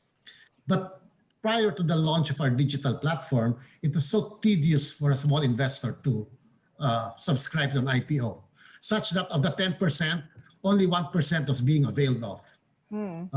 Well, I'm happy to report with this PSEEC, this digital platform we launched for the local small investor, we were able to hit 4.5% to 5% of the 10% are being availed of, and not only by investors in Metro Manila, but all over the Philippines and even in 20 foreign countries. So in that respect, as far as the investors concerned, we are trying to make it easier for them to remain invested. On the other hand, for the SMEs, we also know that while interest rates are low, it's going to be very difficult for them to be, borrowing, because I guess banks have, really, made the standards for lending very strict, and understandably so with the high non-performing loan ratios they have. So what we've basically done at the PSE is we have overhauled the rules for the listing of SMEs. We have made it very, very easy for SMEs to list. I don't know if you've read about this in the papers. The process is now with the SEC. And in fact, I was just with Chairman Aquino a few minutes ago. I was reminding him if he could help us push the approval of this before the end of the year, so that it would make it easier for SMEs to raise capital in the equity market. So that's what we were doing at the PSE. Yeah, that's one of the key things is by listening. May I say something? Yes, please, June. Yes. About these laws. 19 years ago, we passed the first Magna Carta for SME, which basically put lending to the banks. And then it expired after 10 years, nothing happened. Now, 9 years later, we amended it. It's a good, the amendment, another 10 years, it's expiring now. Nothing has happened. Our small and micro are still the most underbanked sector in the whole of Asia. underbanked. And we keep on coming up even now with programs which help, I'm sure. Uh, and we try to encourage everybody to come up with programs, even the commercial bank. It's not going to help. 10 years from now, we'll be still talking about this. We'll still be the underbanked sector. It will never be the backbone of our industry because they are underbanked and they cannot access bank. They don't even want to access. We have to think out of the box.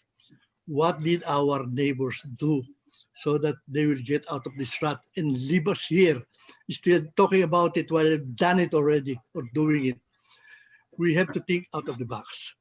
We are giving away money in the CCT, 70 billion, I think now, or even, I don't know, keep on increasing. No, we don't even know what's happening. Why can't we allocate this money? We have been trying to say that.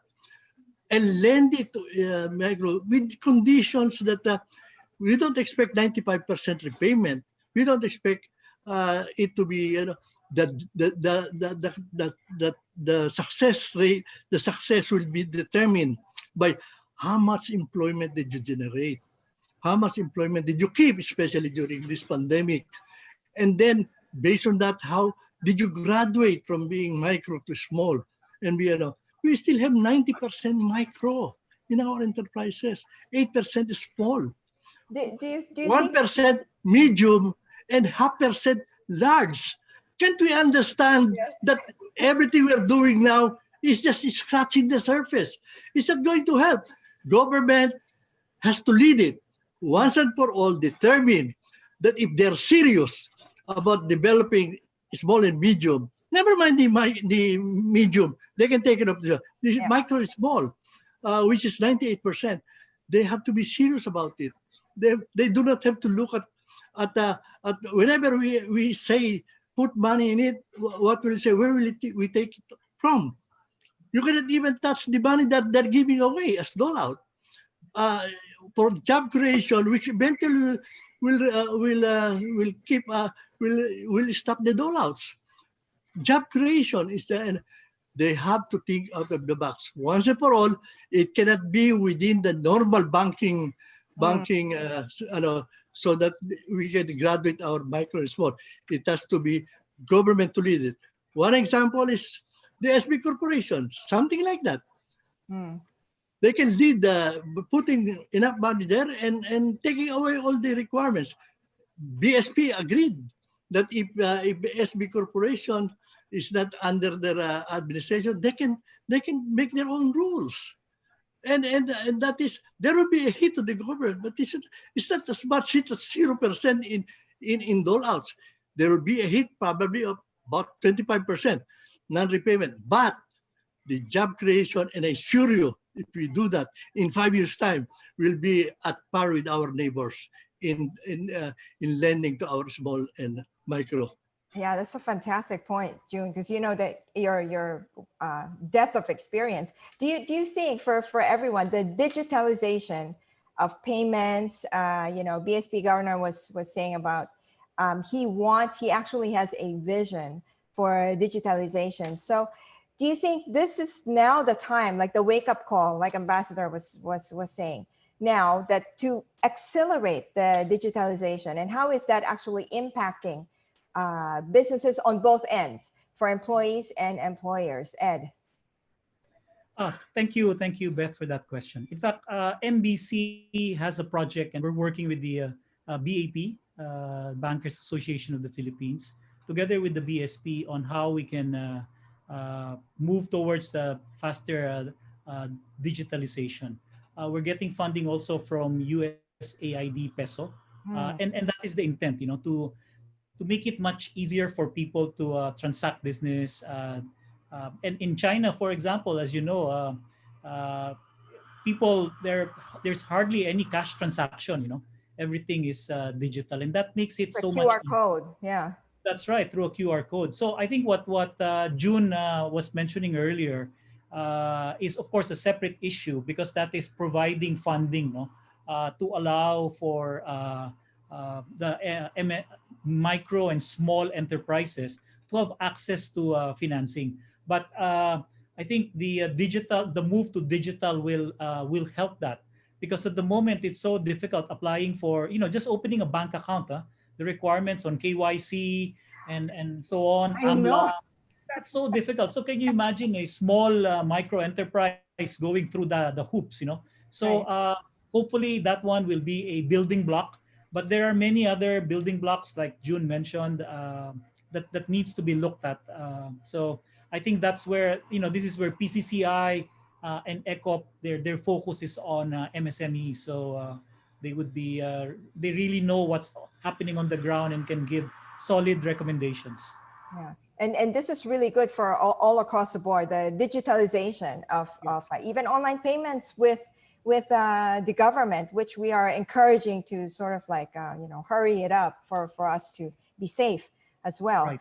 And so with that, we're also looking at, SMEs, MSMEs, but also looking at, Mon, when you mentioned to democratize investment, let's say in the PSE, is now the time? What instruments, where can we invest? And, we saw, the PSE actually breached the 7,000 mark, even within this pandemic. What is the reason for that? Some say it's a knee-jerk reaction because of monetary policy, but some say, well, there might be something more than meets the eye. Are people buying on the dip because they want to be part of that when it actually eventually increases? Well, I would say, I would attribute the dramatic increase in the last 2 weeks or so really to confidence returning. Confidence of the investors returning. And you can see that not only, I said earlier, not only in the level of the index, but in the volumes. Like I said, we were averaging 6 billion a day. We're averaging now about 10 to 11 billion. And mind you, not from foreign investors, from local investors, because they have taken over the cudgels for the foreign investors. So that's really the confidence that's really slowly returning, I think. So that's it. Follow the volume. That's the key point that Right. you're saying is follow the volume. Yeah. So this is a good. So do you think it's a good idea? Investors are looking at this as it's reverse. We can reverse the situation. Like BSP governor was saying, we're going to support the market as much as possible. But having said that, do you think with all the liquidity that actually is being pumped into the economy, it has a more of a direct effect on the PSE for investors, but at the same time, for everyone else that's in business, will that necessarily increase this gap between the haves and the have-nots when you actually pumped in a lot of the liquidity? Because somebody's got to pay for that, for the debt. Somebody's going to have to pay for it. So is it widening the wealth gap, you think? Well, like I said, we're trying to get the small investors in. Okay, hopefully narrow a little bit the wealth gap, get them invested in the market with higher returns instead of getting enticed to invest in the different scams. As it is, they have very limited funds, and they have all these unscrupulous organizations trying to get money of these people. So that's the challenge for us, is try to funnel those investments to the market. Yes, and you're doing a lot of investor awareness, investor education to get even your regular Manghuan, if you can, to actually go on board using digital platforms to be able to participate safely in investing. Even Yes, at we have a monthly webinar. We used to have a monthly webinar. We're doing it now on a weekly basis, basically, ongoing. You're very much in demand, Mon. The PSE, that's good news. Yeah. But like I said, we're also doing it two-pronged. We also want to help the SMEs and raise capital in the market. Yeah. Now, maybe one of the things I wanted to ask, because times right now has been unprecedented. The whole world is facing 4 crises all at the same time. That is health, economic, humanitarian, and climate also. So Ed, you actually did mention something about, climate change mitigation.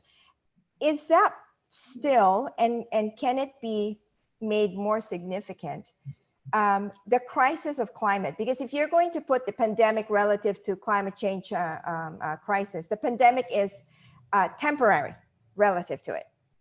But the climate crisis is there. I mean, the floods that we have, the hurricanes globally, that's happening now. How is business actually integrating that or institutionalizing that problem? Because that problem is going to recur.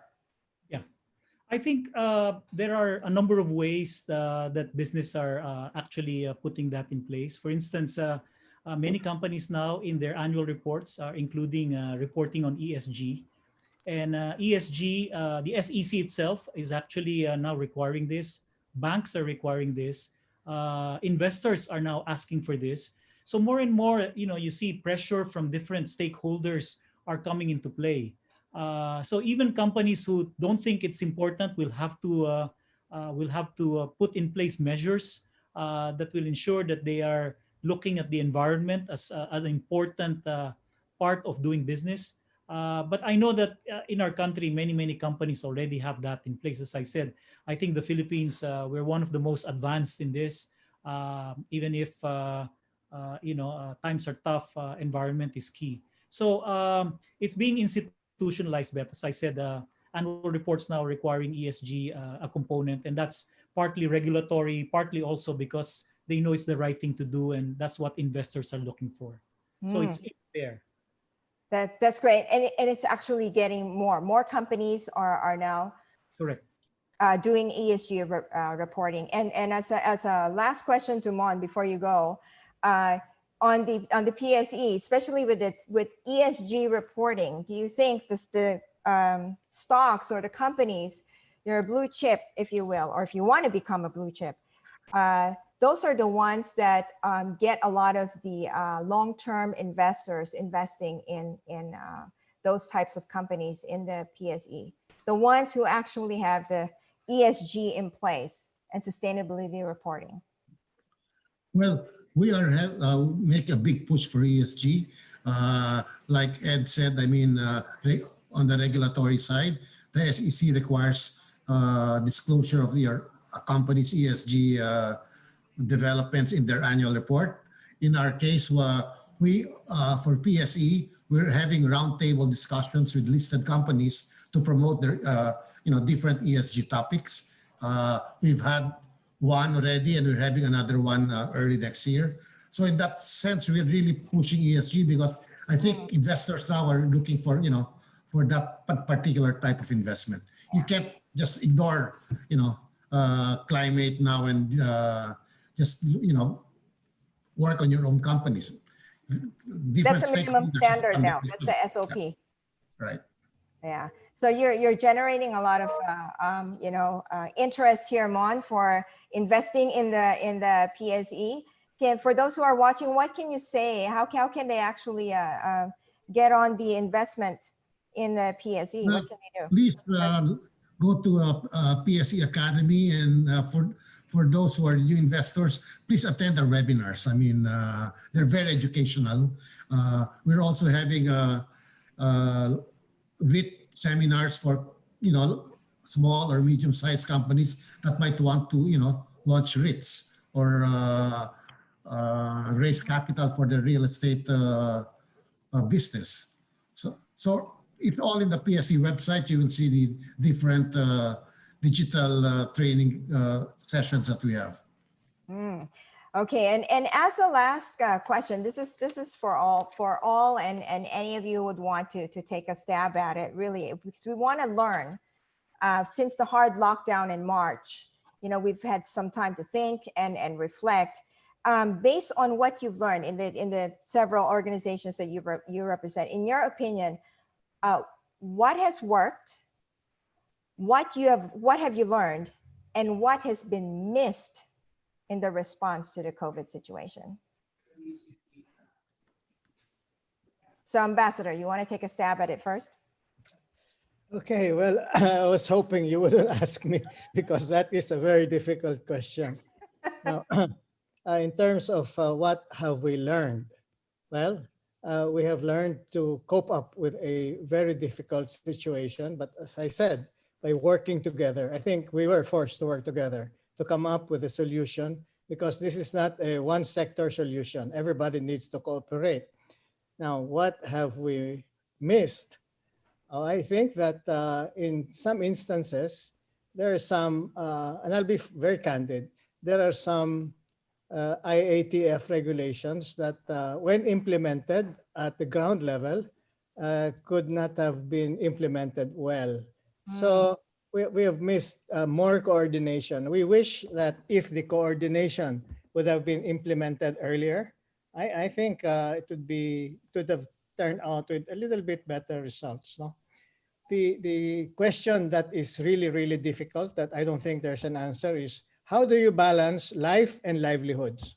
Now that is a really difficult question. Yes, That is beyond our pay grade and that's being handled by the president. Thank you. All right. Okay. So we're going to have to end this forum. Thank you, gentlemen, for such wonderful, wonderful insights. I'm sure we all learned a lot from all of you. If we had more time, we would be talking till the end of today. But thank you very much for the insights, and we appreciate your time sharing your expertise with all of us. Thank you, Beth. Thank you. Thank you, Beth. Yes, Bye. thank So you. nice to see everyone, by the way, looking fantastic, huh? Mhm. Okay. Thank you. Be safe. Everybody be safe. Yeah. So thank you, all of you, to our thought leaders for sharing their insights with us for the first panel. We'll now move on to our next panel. And our first speaker is Dr. Jik Yong Kang, the President and Dean of the Asian Institute of Management. Dr. Kang will be discussing preparing human capital for the new normal. Dr. Kang has been the recipient of various research grants and has delivered consultancy work for many global organizations. In 2017, she received the Asia HRD Award for contribution to organization, which is bestowed upon individuals who have built their success on innovative systems, processes, and practices that have impacted overall employee development and productivity with an accompanying effect on the bottom line. Ladies and gentlemen, Dr. Kang. Good morning. Thank you. Can you see my screen? We can, yes. Okay, great. Thank you. So I'm sure you are not surprised if I told you that one of the most searched and discussed term today is a new normal. I think we heard this expression already several times this morning. New normal implies two things. One, what we already knew, and two, what caught us unawares. In my short talk today, I would like to talk about both, especially their implications in terms of human capital development. In recent years, we have been living in a world that has been changing in unthinkable ways. Not only are these changes quite drastic and indescribably fast, we are significantly also affected by these changes at a velocity faster than light. Never before we felt the need to adapt to changes in such a gigantic scale as it is now. These changes are very much interconnected and manifest in several ways. The first is, yes, we live in the VUCA world. The second is Industry 4.0. This represents the current trend of automation, cyber physical systems, the Internet of Things, cloud computing, cognitive computing, and all of those things. The third is robotics and automation. This is closely related to obviously Industry 4.0, but it has other additional facets and manifestations as well. In fact, it is not an exaggeration if I say automation has already started to reshape many companies' workforce in some ways. According to McKinsey, automation will displace many jobs over the next 10 to 15 years, but we also must remember that many other new jobs will be created and even more will change.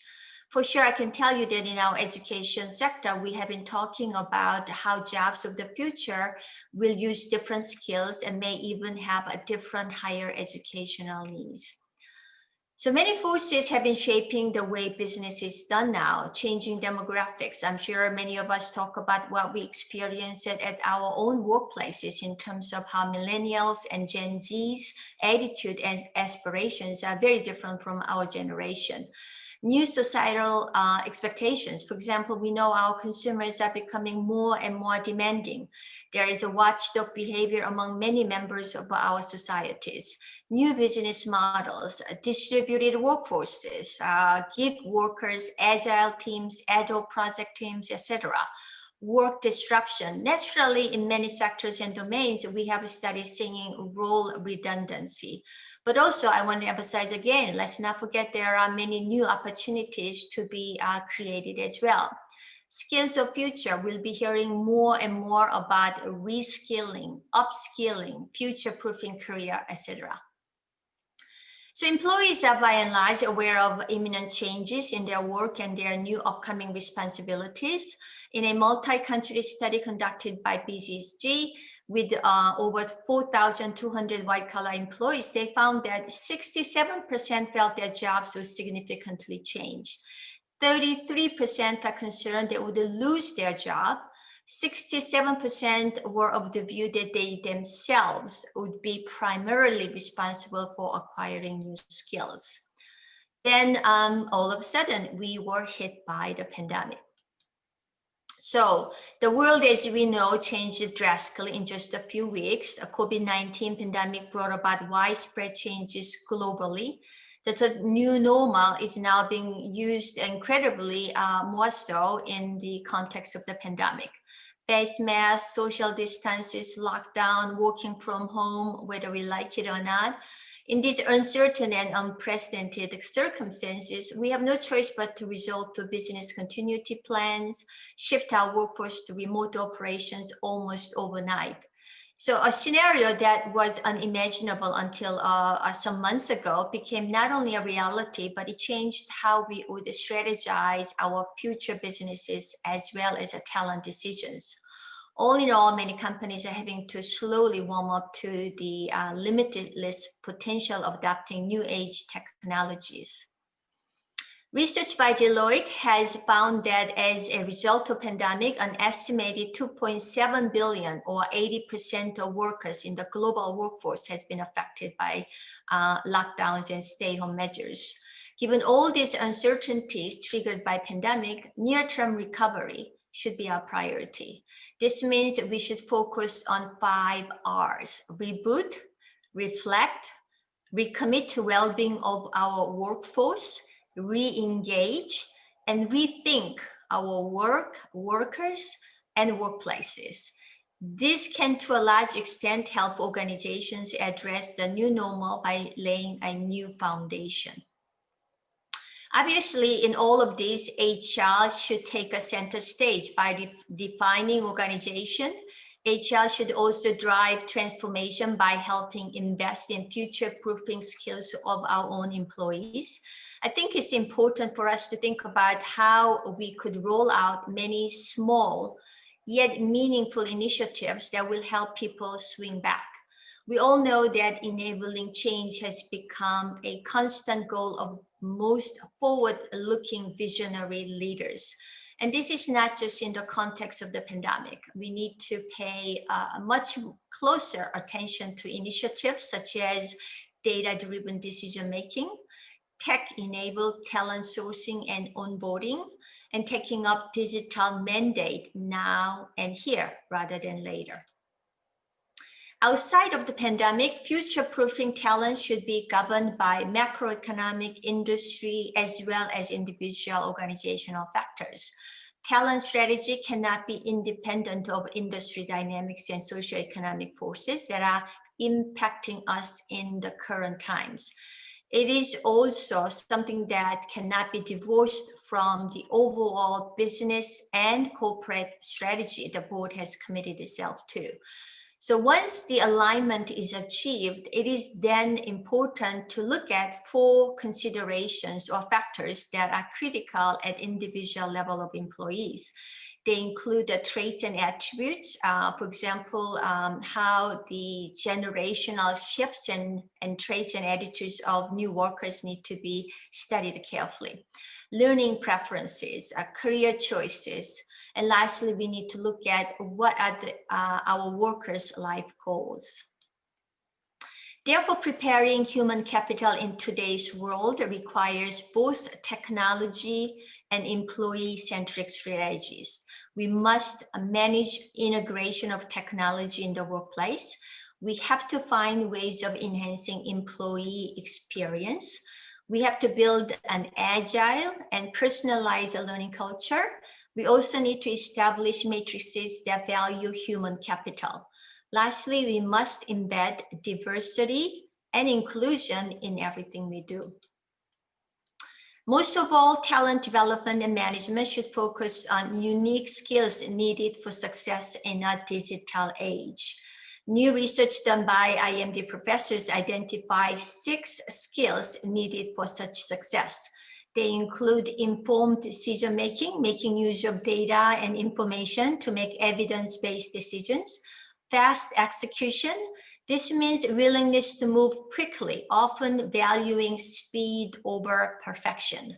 Hyper-awareness. This means that we need to engage constant scanning of internal as well as external environment.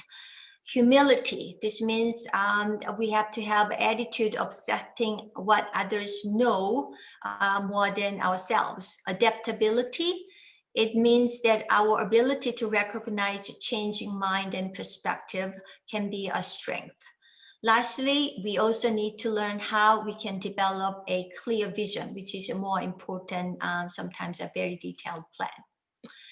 This sounds like a cliche, but talent ecosystem need a paradigm shift from a narrow cost focus to a comprehensive value focus.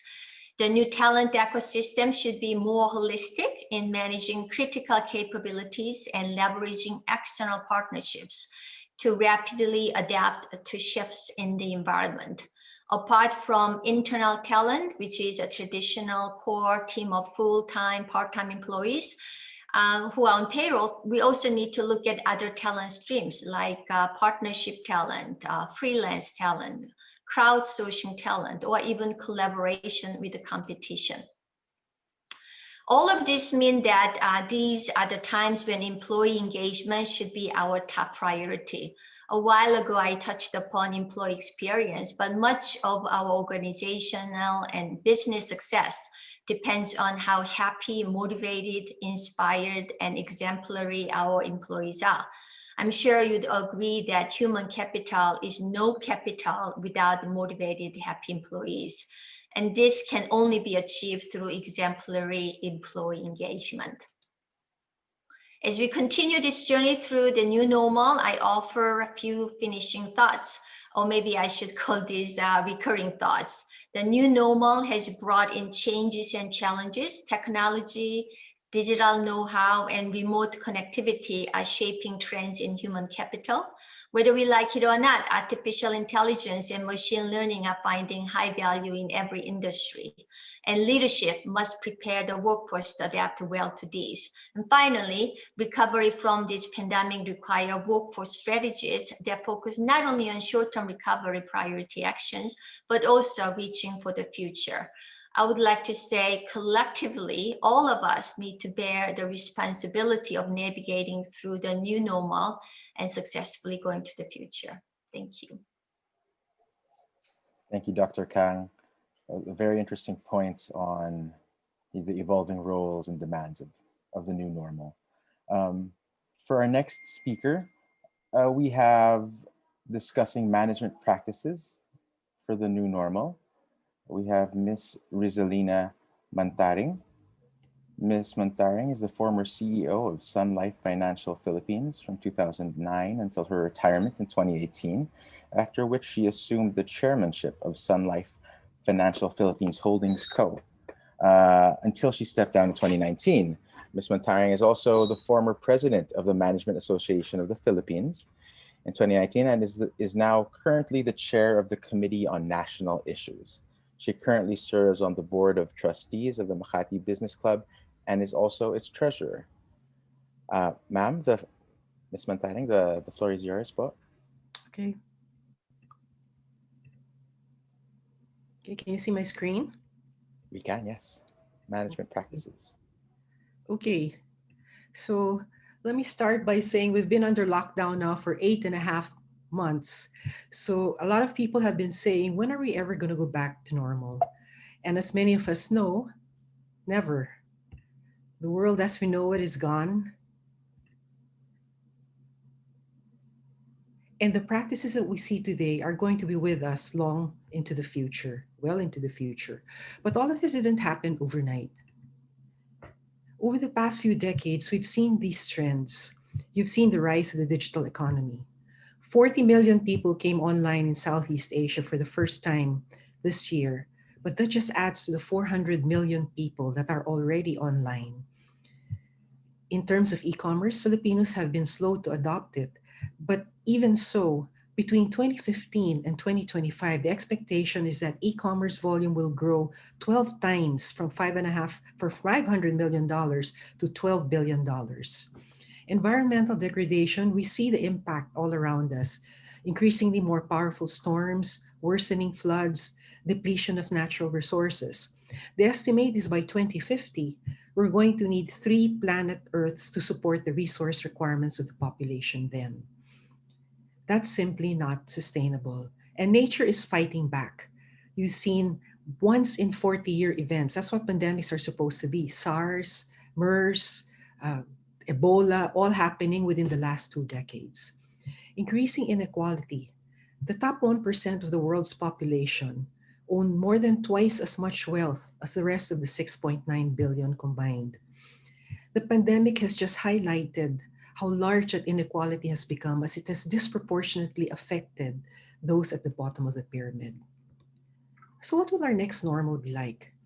I think you're going to see increased partnership with government because the magnitude of the issues we face today requires a whole of society approach. Digital transformation will just accelerate even further. 1 in 3 people in the Philippines say they used a digital service for the first time this year, and 95% of them say they intend to continue using it even after the pandemic. Our workforce, are they ever going to go back to the office? Several years ago, when I was the CEO of Sun Life, we started an experiment where we got a group of people, the underwriters, to work from home. And the results were excellent. Not only were they more productive, they were actually happier. They were spending 3 hours more working per day, but they had more time for themselves because they used to spend 4 hours commuting in traffic. And I asked the CEO recently, are you ever going to go back to having everybody come back to the office? And he said, no. He said, for years and years, we were trying to expand that work from home. And there were always all sorts of reasons why it couldn't be done. And then the pandemic happened, and all of a sudden, it was being done. And the barriers that people thought were there were not actually real barriers. So he said, we're never going to go back to that. We'll probably be in a hybrid situation where people can come in just once, twice, thrice a week. But for people who do want to work full-time in the office, that's fine. They can do that. And we realize that rather than efficiency, which has been the mantra this past decade with Lean, with Six Sigma and all of that, resilience is just as important, as we saw all the supply chains getting disrupted. So you see words like nearshoring, reshoring, and even for our processes in our own workplaces, we've honed them so that they work extremely well when everybody's together. But what about when people are apart and working in different places? Are our processes resilient? Safety, flexibility, and agility, they're self-explanatory. And the last one has been alluded to earlier. We need to balance economic and social sustainability. We've seen, and this consciousness has actually been growing for years, but the pandemic just highlighted it, that you can't just be taking care of yourself. Because if the community around you suffer, you may not be sustainable. For example, if you're a mall operator, most of your tenants are MSMEs. Many of them are on the brink of closing. But if they do, what's going to be left in a mall? What's a mall without its shops? People aren't going to go there. And that's the case for many of our businesses. If we don't take care of our suppliers, who's going to be able to supply us the goods once the materials become available and once the economy starts to grow and reopen once more? The pandemic, you might say, actually forced companies to be naked. It forced us to really take a look at ourselves and say, what do we stand for? Who are we? How do we behave in the community?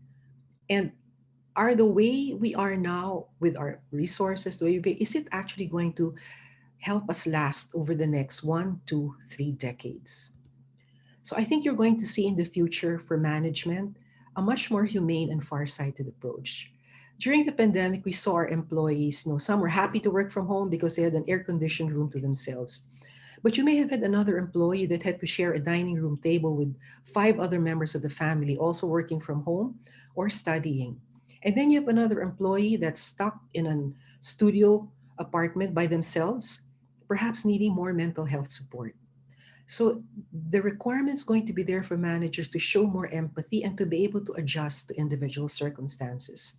And social elements are going to be important. You've had people now who potentially have lost everything they have, who've gotten sick, who've lost a loved one, and they're going to be interacting with brands very differently and demanding that the brands show more humanity and be more empathetic to their needs. Now, long-term gain versus short-term profits almost seems obvious, but companies are always under pressure for quarterly earnings reports. But in a study of 615 publicly listed companies in the US, over from 2001 to 2015, they found that companies that were long-term oriented actually outperformed their peers in terms of revenue, earnings, and market capitalization. And that's not surprising because 70% of investors are actually long-term investors. Now, the pandemic has been painful for most of us, but it also allows us to take advantage of opportunities. Think if you were starting out now with all your experience and everything that you know, how would you actually build and design your business? I think you now have the opportunity potentially to do that, especially with all the technology that's now available, because a lot of the sacred cows have been thrown out of the way. And then ESG, that was spoken about earlier. I think we really need to embed it in the organization. Morgan Stanley's study found that where previously only 71% of people would consider sustainable investing, 5 years ago, now it's 85% that would consider sustainable investing. And especially with millennials, how a company acts the sustainability practices is important for them deciding whether to buy from you or not. But we need to remember that our workforce is not the workforce we used to have. Things that worked before may no longer work. And one of the biggest problems I always hear people talk about now is how do you build collaboration? How do you build engagement? How do you build relationships? There are tools now being made available to be able to do that. We also need creativity to try to simulate that in a dispersed environment. For example, the accidental meeting in the corridor, why not a phone call done spontaneously between 2 different members of the organization? And then understand too that you can't control your workers the same way you used to do so. There has to be more delegation and involvement of the command and control function. But some companies, have taken it a bit overboard. They now count keystrokes. They have cameras with their workers. I'm not sure that's where you want to go, but in some situations that could be called for. But what it means is adjustment. And then in a world where people expect machines to continually be used in the workplace with more automation. In fact, the World Economic Forum estimates that by 2025, more than half the tasks in the workplace will be done by machines. What do you do with your workforce? There will actually be more jobs, as was mentioned earlier, but they're different from the ones we know. So we need to invest in training and reskilling our workforce. And that also means that managers have to be able to manage both people and machines. Beyond the workplace, how do we ensure shared prosperity?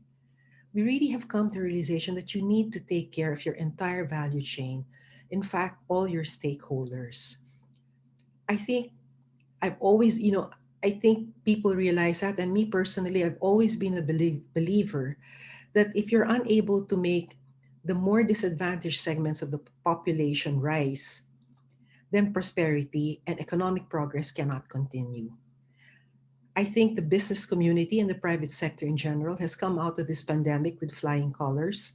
You've seen it in the deferred payments, in fact, the waived payments, waived interest, in the spending of billions for building quarantine facilities, medical facilities, acquisition of medical equipment and supplies, even donation of food.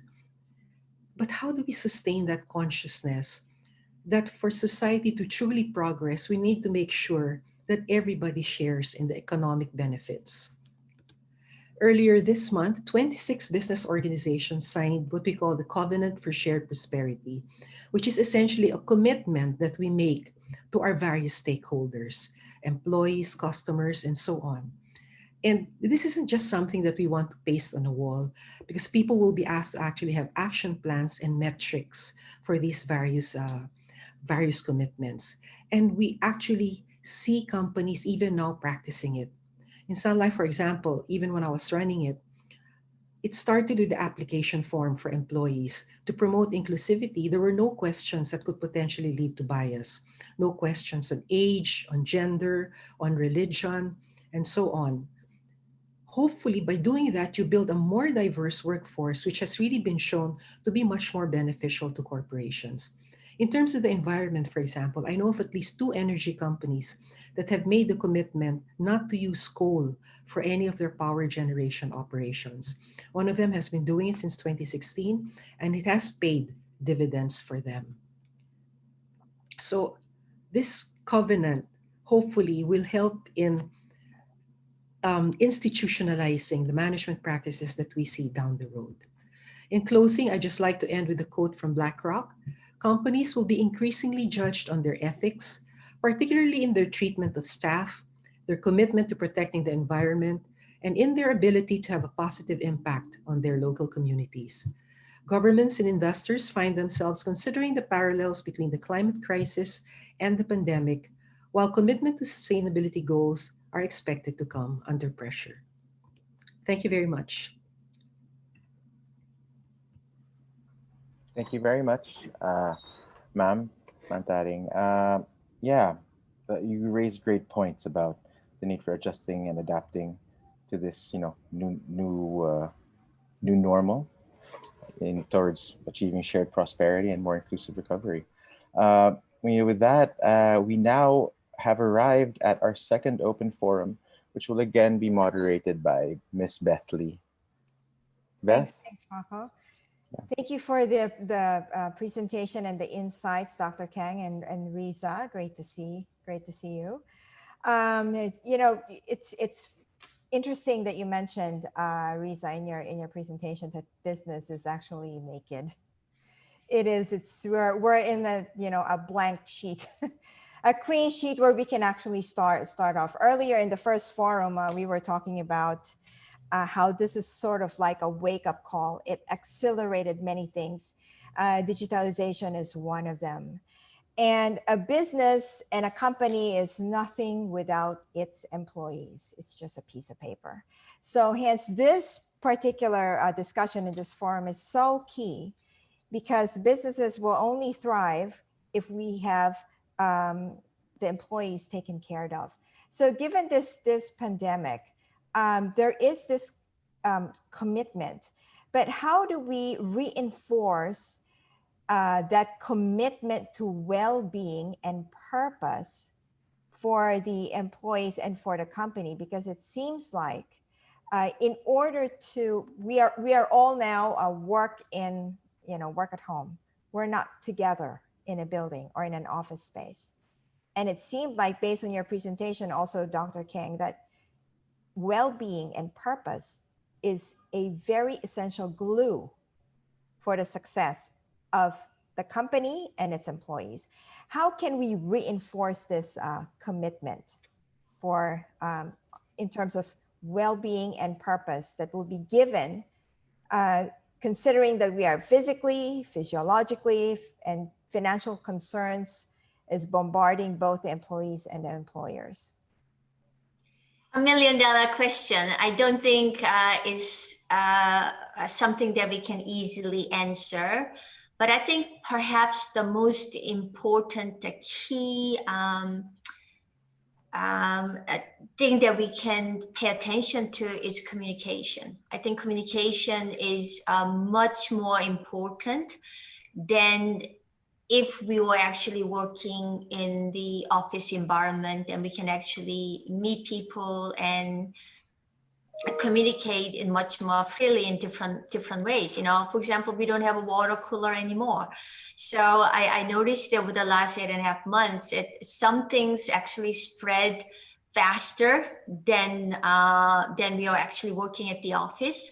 But on the other hand, some other things are much more difficult, challenging to actually disseminate information in terms of what it actually is doing in terms of making a difference. So I think communication, I always say if there's an important message that we want our staff to know, then we need to repeat at least 3 times. We need to take a risk of perhaps boring some people who heard the message for the first time. The second thing, as I mentioned, I think is to think about the little things, not just the big things. You know, the things that we don't always think about as a leadership team or management team. We need to think about the people at all levels. And that means, you know, executives, the middle management, you know, all the way down to people cleaning our offices or guarding our buildings. So we need to think about at all levels in terms of what the little gestures, the little programs can actually do. So, you know, we have been at AIM, for example, been doing a lot of club-like activities, anything from book clubs to pajama parties to karaoke competition. You know, we just need to have people have an opportunity to express themselves. And then we also have an opportunity to observe, to see how they are coping with the pandemic and working from home. In many different ways. And perhaps it's a little bit early because Lisa mentioned earlier, maybe we will never go back to the office. But I think, you know, I'm slowly thinking about how we're gonna go back to the office, because just as we had a lot of challenges working from home, for example, I know some companies that everybody is working on desktop, and when we started working from home, they had to find a way of distributing all the laptops. And so we had those challenges, but now going back to the office, I think it will be another kind of adjustment. You know, some people are now very much used to sort of integrating work and life together, you know, spreading out their work, being able to do more caretaker kind of responsibilities. And now, you know, we have to go back to 2, 3, 4, 5 hours of commute. So, you know, thinking about those kind of things and preparing our workforce slowly, mentally and emotionally getting ready for those, I think those will signal how we care about our employees. And bottom line is communication is key also to manage expectations. Absolutely. Yes. So but you know, here, Riza, you mentioned that there's, you know, you wanted to implement work from home, and there's also this excuse, but COVID happened and it actually got implemented more so. But that can apply to companies that can actually have employees work from home. How about for companies like, let's say, in the manufacturing? You can't necessarily work from home. Maybe the accounting department, the purchasing department can work from home. But for those that will actually need to be in the manufacturing, they have to be in their factories, in their plants. How do you now, what is the strategy to have everybody on board still within the, you know, health protocols? We're doing all that health protocols. But what do you see as a good strategy for companies who will have to be not a work from home, but actually be in, let's say, a factory floor? Yeah. Well, safety and security have become paramount now, right? So even if you have to come into the workplace, employees have to feel that you're taking care of their health and you're making sure that health protocols are followed. This means that you know, you have this daily questionnaires, health questionnaires that they follow, the sanitation processes, the wearing of even wearing of PPEs. For example, there are manufacturing plants where If you're working close together and it's unavoidable, everybody wears a PPE, full PPE. And taking care of employees in that way, I think gives them more confidence to actually come into work. And then if somebody does get sick, you also have to be able to react quickly, like shut down an entire area, for example, because your employees to come in have to be confident that you will actually take care of them if something goes wrong. And then take care of their families. If you have to be quarantined or hospitalized, what's going to happen to their families? That's one of the biggest worries. So I think in this pandemic, those are the things that you have to take care of because people are practical. They know if they have to come to work, they'll come to work. But what they would hope at least is you keep your end of the bargain by keeping them safe. And if something does happen to them, you will take care of them. So make sure the health benefits are there if something does happen to them. And then, give a little bit of extra, like maybe food so that they don't have to go out and things like those. Right. Yeah. So there's a lot of things that that we learned from both your presentations, Dr. Kang and Riza. Maybe if we can just put this thing together into what we have learned, and from the lockdown all the way to today. What has worked? What has worked from what you have implemented? What has worked? What have you learned? And what has been missed in the response to COVID situation? I think one thing that a lot of organizations have learned is that you're actually capable of doing a lot of things you thought you weren't capable of doing. And I give the Sun Life example where there were all sorts of excuses on why people couldn't work from home. And then they found that they actually could do it, right? So that has worked very well. The other one that worked well was because the systems were ready for work from home. The transition was almost seamless, that they were able to get people working from home. Now, while the systems were ready, the processes were not. They realized that they had to, things that were done very efficiently when you're at work. When you're at home, they realize weren't actually working, like the maker checker and so on. And somebody said, oh, because I'm working from home, I made her do both making and checking it. Things like that.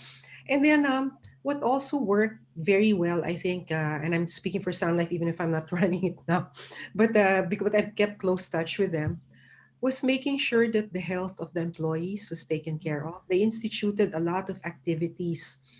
For example, one that I really loved, they said it's a 125th year anniversary. So we're going to have 1.25 billion steps by the end of November. And to do that, everybody had to contribute. So every day you logged how many steps you got. So they got employees exercising, they kept up the engagement. That's nice. Because everybody had to, you have to contribute, right? It's embarrassing if you can't contribute even 100 steps in a day. So they got them exercising, they got them engaged, and everybody was involved. Even if you're all apart, you're working on the same thing. And then they also took care of the mental health aspects. When they realized the level of stress was very high, they had one day, they call it mental health day. Nobody was allowed to touch their devices. Nobody was allowed to work. Just do something that you want to do. And then later on, they posted what it was. What did they do on their mental health day? So that worked very well for them too. So some of the, you have hits and misses, but I think overall, the pandemic, like I said, made companies naked. It realized who are you really and what you are. And some companies came out of it realizing, hey, we're a pretty good company. Well, But it's some an of it opportunity realized, to yeah, the opportunity was some realized we have a lot of warts that we have to take care of. So, Dr. Kang, I will give the last word to you. What would you suggest if you were to give one foundational strategy to get the companies and employees to respond, recover, and to thrive in the next normal? What would that be? A foundational strategy. I think it still comes down to people. So I think training, retraining, having retention strategies, not afraid of taking some risk, experimenting with the different kind of alternatives we have. able to make some difficult decisions, but at the same time having compassion for people. I think that's probably very important. All right. Thank you very much, ladies, Dr. Kang and Briza. More power to both of you. We sure learned a lot of insights today that would help us navigate the next normal. Thank you very much for having us. Thank you. Thank you. Thank you for having us. All right, Paco. Okay, great. Yeah, thank you so much, Beth, and thank you to our speakers. May I ask Professor Dindo Manhit to introduce our next speaker, our next session for today. Professor Manhit, you're on mute lang po. Oh, sorry about that.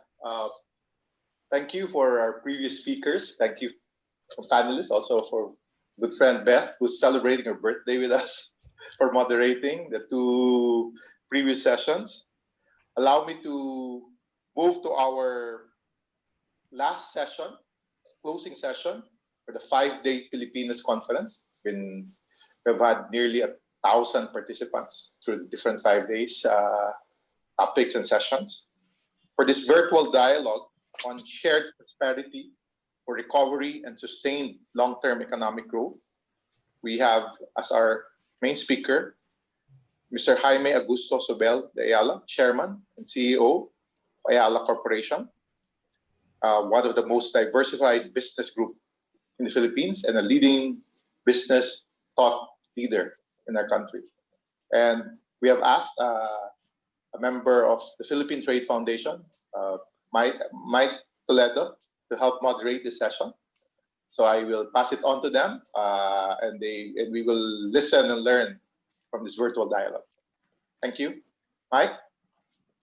Jaime? Thank you. Thank you. Thank you. Thank you very much, Dindo. And again, congratulations to you and the men and women of StratBase for coming up with this Pilipinas conference, much needed, especially now. So again, my congratulations and also happy birthday to Beth. Again, good morning, everyone, and welcome to the last dialogue of session 5, the key role of the business sector in economic recovery. We are indeed very much privileged to have with us today to share his views on shared prosperity for recovery and sustained economic growth, the chairman and CEO of one of the oldest and most admired conglomerates in the region, Jaime Augusto Sobel de Ayala. Welcome, Jaime, and thank you for joining us today, albeit virtually. Yeah, thank you. Thank you very much, Mike. I put a tie on today just because I know you are going to be wearing a tie, Mike. I had a feeling that I need to wear a tie, so I'm glad you did. I mean, and you're looking very well. Although today we're doing it virtually, but if you do recall, the last time I hosted something like this with Ricky Razon and Joey Concepcion also in that panel, it was about 3 years ago, and it was quite engaging. But I have to admit, even if today is virtual, I am quite certain it will be still as engaging and provocative as well. So again, Jaime, on behalf of StratBase, thank you so much. I know how busy you are. I'm quite aware of all the things that you've been doing. So thank you very much. No, thank you too, Mike, and thank you also to Dindo Manhit for the invitation. Now, we all know that the situation nowadays. I need not revisit, rather, how bad COVID has affected, has ravaged, the havoc that it has created as far as the economy and, more importantly, lives are concerned. However, your group, led by you, for example, did a lot of things which normally perhaps others did not expect. For example, you waive rent payments from tenants. The financial institutions that you led delayed interest payments on loans. Public utility companies as well exercise, or rather move deadlines, gave grace periods. And same thing with, if I may, with the MVP group, they also did the same in terms of the public utilities. San Miguel also did the same vis-a-vis treating their employees as well. And some companies or manufacturers even recasted or changed their manufacturing to produce more PPEs and others. So this kind of activity which in a way was the private sector, not competing with each other, but acting in unison uh, to help soften the impact of the lockdowns. Would you consider this as something new? How did this happen? Yeah. No, thanks very much, Mike, and a pleasure to be here. Let me also congratulate Dindo Madhit and Stratbase for convening this gathering. I've had a chance to come in and out of the different discussions, and this is a time for all of us to continue learning from each other, seeing how we're moving, and be able to act in unison. But Mike, to get to your point, and frankly, I was listening to Risa Mantaring just before us, and she was really quite exceptional. Her thinking and mine is completely aligned. In fact, I thought with Risa's talk, Dito could have actually just closed this session. But on that issue, Mike, a very interesting thing has happened. I mean, there are issues that we're facing now that are not only global in nature, but national in nature, where it demands collective action. None of us can fix this problem. It is an unprecedented situation, a pandemic that has not only hit us across the nation, but across the world, has basically ground the economy and the capitalist system that we rely on to a halt. And you've mentioned the kind of engagement the private sector groups, not just ourselves, but others have had. And I think Risa said it beautifully earlier. This is an ecosystem we're part of, Mike. We survive and we prosper and we add value because of the interlinks that we now have as part of our economic system. You have corporations that have supply chains. We have larger companies, smaller companies interlinked. The whole beauty of the capitalist system is the way it links up for greater efficiencies. And with that, you get innovation, you get lower prices. It's a very interlinked system. And when you have a pandemic of this nature, Mike, the whole system bogs down. And I think one has to understand that for the whole system to jumpstart again, all of us have to be in this together. We cannot succeed if the rest cannot succeed as well. And I think that instinct, which is a very strong one in the private sector, is one that kicked in very early on. And everybody rose together to say, you know what, this is a time for collaboration.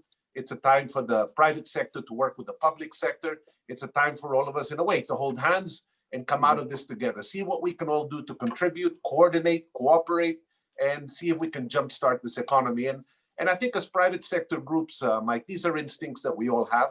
We understand how things can get going again. We understand working with others. We understand collaboration. And at a time like this, when the issues are overarching and affect us all, I think we all have a responsibility to act as much as we can in unison. And I think that started to happen naturally. Thank you very much, Jaime. In fact, you're very right. And we're so glad to have partnered with you and a lot of this collaboration with both our conglomerates. You have, of course, PDRF, you have UGNAYAN, and many, many others. And definitely the partnership and collaboration between us and, of course, with the other members of the Philippine Business Society is very crucial at this point. So you're telling me, in effect, then, that there is now a huge transformation as far as Philippine business culture is concerned. I think you can maybe narrow it down to three issues, Mike. I mean, obviously there is, when this pandemic hit, there's no playbook. Everybody's just started to self-reflect and say, how do we ride out of this? But if I were to look at the three things that filtered down, is first and foremost the one we were discussing, collaboration. It's been an unprecedented move towards working hand in hand, both private and private and private and public, in a unified way to create solutions and address the pain points that we have. The other thing, and Risa was very eloquent in discussing it just before this, is this new stakeholder centricity. This issue that we have to take care of the ecosystem around us if we need that ecosystem to succeed.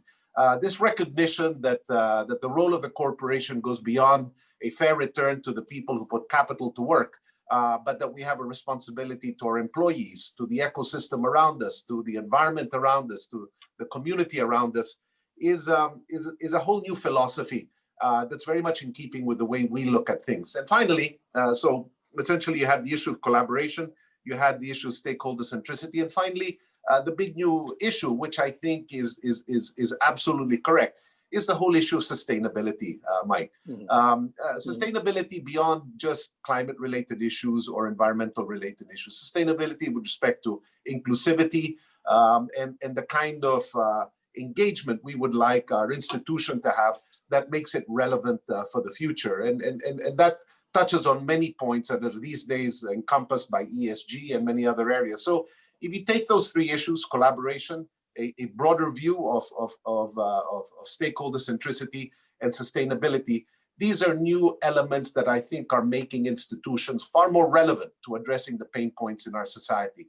And I think the role of the private sector as a whole in addressing these pain points, giving employment, creating products and services, but at the same time being citizens who contribute to the development agenda of a country, I think is a very powerful idea, Mike. And I think the pandemic, negative as it is, has maybe brought that up to light and reinvented in a way the role that all of us have in the private sector as major drivers, I guess, of a progressive agenda that moves the country forward.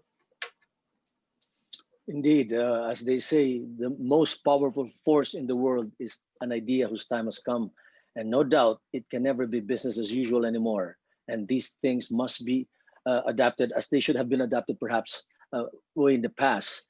Moving forward, Jaime, we all know, even prior to this pandemic, there has been a lot of growth as far as the digital economy is concerned. Digital transformation is a very important part of a nation's development. But we have to admit, because of this pandemic, it has hastened the importance, is that it has hastened the development. And we all know that we must, at this point, unimpeded, fast track our digital transformation efforts. Could you please kindly share with us what your group has been doing to ensure all the needs as far as this aspect is concerned are met? Well, from that point of view, maybe let's just start, Mike, with something that your group and ours are involved in, which is really, and others, in laying out the digital infrastructure of this country. We've been at it for some time now. Technology has shifted and changed. Yes. And there are major contributions that have been made to laying out the infrastructure. Obviously, for both of us, a lot of more work needs to be done. But I think your group and ours, we're spending close to $1 billion a year on a regular basis, year after year, rebuilding the infrastructure and adding to it as much as needed. From our point of view, we started this journey some years back already, Mike. We realized that there were a tremendous number of products and services that were going to have to ride, obviously, on a digital infrastructure. And we started the process, some more advanced than others across our group companies, in beginning to digitize our work. Obviously, our telecommunication infrastructure was probably the most advanced in thinking on that front, but many others that were traditionally bricks and mortars type institutions with a different way of interacting with the customers also began to evolve. When the pandemic hit, there was absolutely no choice.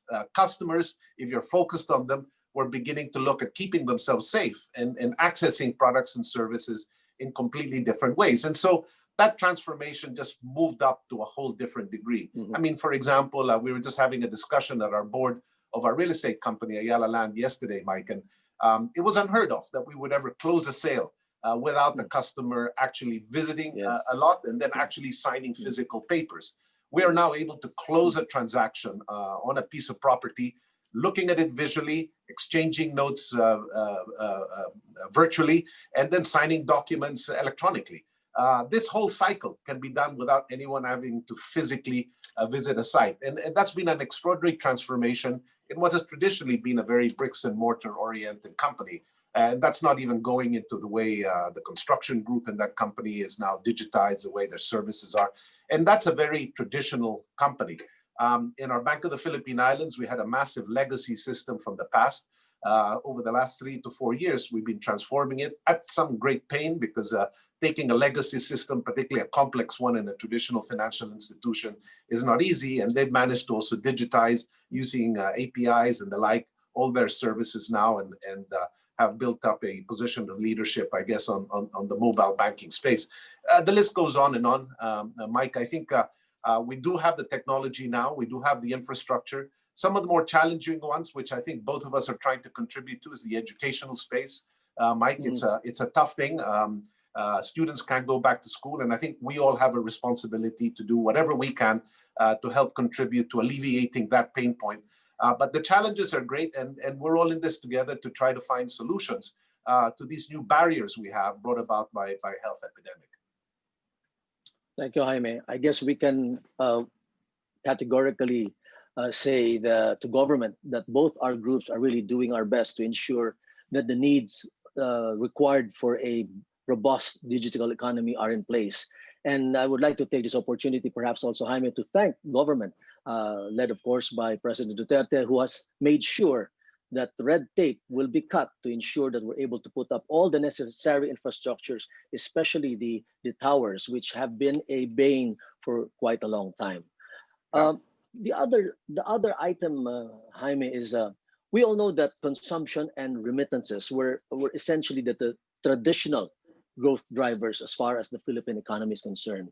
But sadly and unfortunately, because of this pandemic, which has wreaked havoc on the economy, this has definitely gone down. So what do you think that our view is that most businessmen's view for that matter are that FDIs should be a way to go, to move forward, to help the economy. But do you think that the present ecosystem, the regulatory and legal structure as it is it attractive enough for foreign direct investments to come in? Well, you bring up an interesting point, Mike, because if you look at the major drivers of our economy, it's really been a consumption-led economy. And you're correct. A lot of that is driven as well by the inflow of revenues by overseas service workers who provide services of one kind or another in a global setting, allow that foreign exchange to return, and that then drives consumption on so many fronts. I think it's been a strength of the country. Let's go back to its pluses. Many countries around the world were desperate to get the kind of consumption figures the Philippines had. But now we face a reality, which is consumption has slowed down, and remittances, of course, have slowed down, but also consumption locally has slowed down because people have not been able to move around for health-related reasons. So we have to reinvent, like we're doing as corporations, we have to reinvent our place in the world and what will make our economy tick. And I would agree with you, Mike. I think the whole investment-led component of the economic equation of our country has to be jump-started.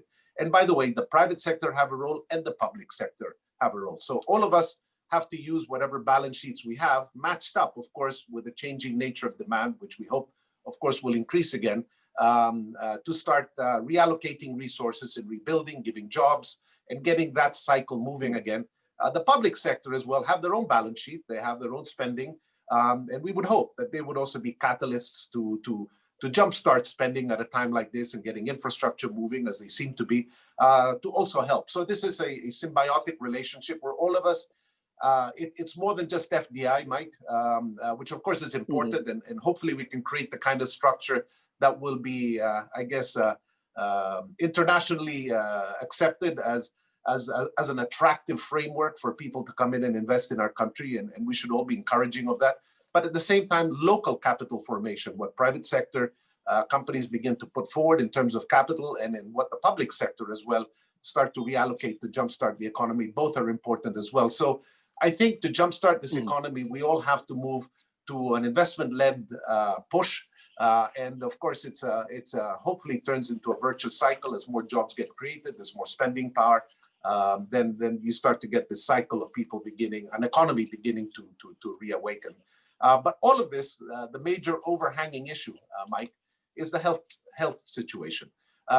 People, in order to feel good again about the future, and investment is all about feeling good about the future, it's a psychological state, have to feel good about themselves and their own position. So the healthcare infrastructure of the country, the testing that we all work jointly in, and a massive amount of collaboration between the private and public sector on that front, now moving to the vaccine field, where we were just at a meeting yesterday of a T3 consortium. There were about 300 people there, private and public, working with Secretary Galvez, Secretary Vince, and a number of DOH officials to start saying, how can we all contribute to a vaccination program that will be helpful? All of these things that address health-related issues will go a long way from an ancillary point of view in creating the kind of atmosphere that will lead, I think, Mike, to the kind of progressive economic restart that would be useful to all of us. I'm so glad, Jaime, that you raised the vaccine issue, because that's definitely the elephant in the room. At the end of the day, I think everyone listening to us or joining us today would really like to know the status of those vaccines and how those vaccines are going to be coming in the near future, and what the private sector is doing to ensure that they help government bring in those vaccines and distribute it to our people. But I guess that question has already been answered. And I believe because of that statement, our stock market will do better tomorrow morning or this afternoon. Good news is always good and welcome. Earlier on, Ed Chua, I think quoted Thomas Friedman when he said that Thomas Friedman's bottom line was the shareholders. But it seems now that is not the case. I mean, it used to be profit versus people versus planet, but it doesn't have to be. They're not mutually exclusive. They can collaborate, they can cooperate. Could you further expound on this? Yeah, sure, of course. And I think the way Ed was putting it, if I recall his statements, is he was using Ed Friedman as a dictum, a capitalist dictum, yes, from the 1970s, and a driver of value creation with a focus on stakeholder return or shareholder returns. I think what Ed made, the point he made, and what Risa also made earlier, was that this has broadened. And I think the private sector, frankly, Mike, is a massive engine for progress in a country, but it can only be a progressive force if it is also aligned to addressing the development needs of a country. And we've seen that the capitalist system is an extraordinary system for bringing masses of people out of poverty, and creating innovation and creating investment, creating jobs, and creating a progressive path forward. But it's also created big swaths of inequality. So I think it is our responsibility, not only as governments, but as private sector entities, to address those issues as part and parcel of the way we work as well. And I think the point Ed was making was this evolution of our role as institutions who have responsibility over capital, and how that capital gets used has broadened to say, that all of us have a role to balance out the pain points created by a capitalist system that's created some imbalance, I guess, in the world, has created more inequality, and that all of us have a role to try to balance that equation out while still focused on getting a good return to investors and the capital that gets, from a fiduciary point of view, put in our hands.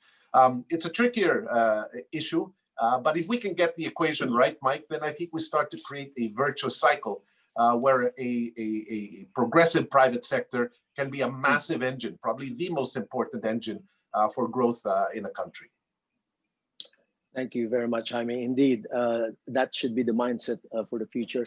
We can no longer allow things as they are to happen. We all know that while a lot of people have really financially improved through all these years, the great income divide has also, the chasm of the great income divide has really widened. And it is good to know that leaders like you are looking at it in a different way and ensuring that this chasm is, the wide chasm somehow is narrowed down. I think we're running out of time, and what can I say? I mean, it's never enough with you, Jaime. I mean, you have so many very good ideas and to share with us, and we really thank you for this. And I guess StratBase will be very happy to note that this session, I think, is one of the, if I may say, was one of the best sessions for the whole week affair.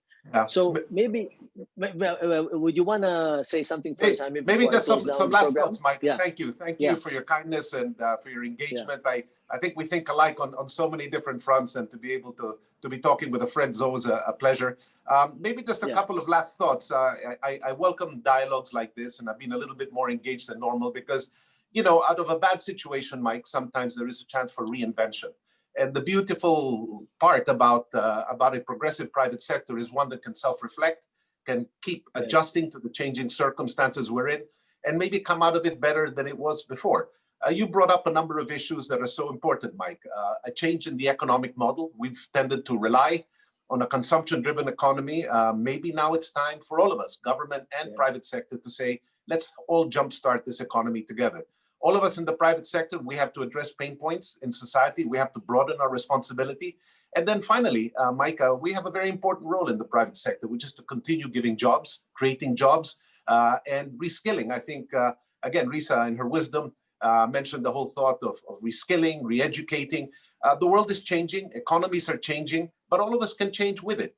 You have a much more digitized environment, but we can continue laying out the infrastructure needed and keep shifting and changing. We have a young population. They're quick to adjust to these changing circumstances.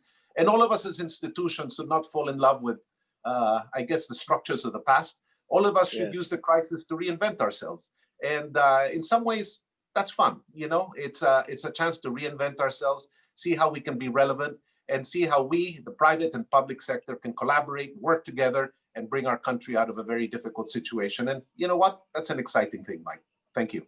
Exactly. One final note. I would like to end on a light note, Jaime.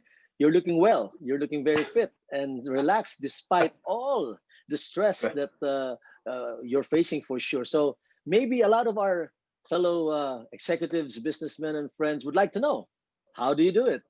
Yeah. Well, I think all of us, Mike, and it's probably not too different to you. I know you a little bit, but you know, a regular, I think regular exercise. In my case, it's extremely early in the morning. It's quite rigorous and without stop. I think a physical exercise at a time when you're having to sit down in front of a screen on a regular basis is important, both for mental and physical health. Take breaks. Lunch for me is, which is coming up now, is relatively sacred. Usually, Lizzie, my wife, and I, we sit down, we chat, we don't talk business, we catch up on other things. Sometimes family joins, carving out some mental space, and then at the end of the day, well, a little cigar, maybe a cocktail, always helps ease off the burdens of the day, Mike. Of course, cigar and cocktails is always good and welcome. But one thing, Jaime, if I may say, I've never had so much alcohol on my hands rather than in my stomach. Well, it's a tense time. It's a tense time, Mike, and all of us have to take the edge off the day in some form or fashion, as long as it's not abused. Exactly. And on that note, again, Jaime, maraming salamat. Thank you so much for your time and for the enlightened words and wisdom that you've shared with us this morning. Again, Michael, thank you very much. Always a pleasure, Mike, and thank you very much, and a big congrats as well to Dindo Manhit, to his team, and to StratBase for really piecing together a great conference. I've come in and out. Topics are massively relevant, and just delighted to be a part of it. Thank you to all. Thank you very much. Now I would like to turn this over to Paco or to Dindo. Thank you very much. Thank you. Yes. Thank you, Attorney Mike. Thank you, Jaza. We're actually turning this over to Professor Manhit for the closing remarks for today's session. Professor Manhit. Hi, everyone. Trying to turn on my video. Okay. Allow me to thank Mr. Jaime for helping us close this conference. It's been a successful 5 days, and we really wanted to have a closing session that focuses on the key role of the business sector in economic recovery. So allow me to talk about how do we head, or how do we look forward to a post-pandemic new normal. I wanted to share this thank you note coming from the National Task Force. It reflects what we have championed here in StratBase ADR Institute. That one important lesson of this lockdown, of this pandemic, is that most crucial ingredient for our recovery is collaboration. We have seen how business groups, individually, collectively, provided unsolicited assistance, even in its first few days of the lockdown. They all went beyond their core business operations and gave significant relief, not only directly to their employees, but to the broader sector of Philippine society. No single player possesses all the necessary capacities, resources, and skills, but collaboration enables business and various parties or stakeholders of Philippine society to contribute to what they have in their disposal that can address this crisis. As we head to 2021, the pandemic highlighted the crucial role of business. And given this current magnitude of the problems brought about by COVID-19, what we should take note of is the valuable drivers and partners of government for economic recovery in the post-pandemic Philippines is the private sector. I reiterate what I said earlier. It's a private sector that is expected or are viewed by the general public that they will create jobs, expand livelihood opportunities, and even alleviate poverty. It reminds me of this concept of stakeholder capitalism over the orthodox shareholder capitalism. Enterprises must consider the needs of their stakeholders, from their own customers, our consumers, to their suppliers, to their partners, as they look at the long term. Because when interests are all woven together in harmony, we would see a greater success for Philippine society. I've long argued, as a counter, the views of some in the public sector about whole of government.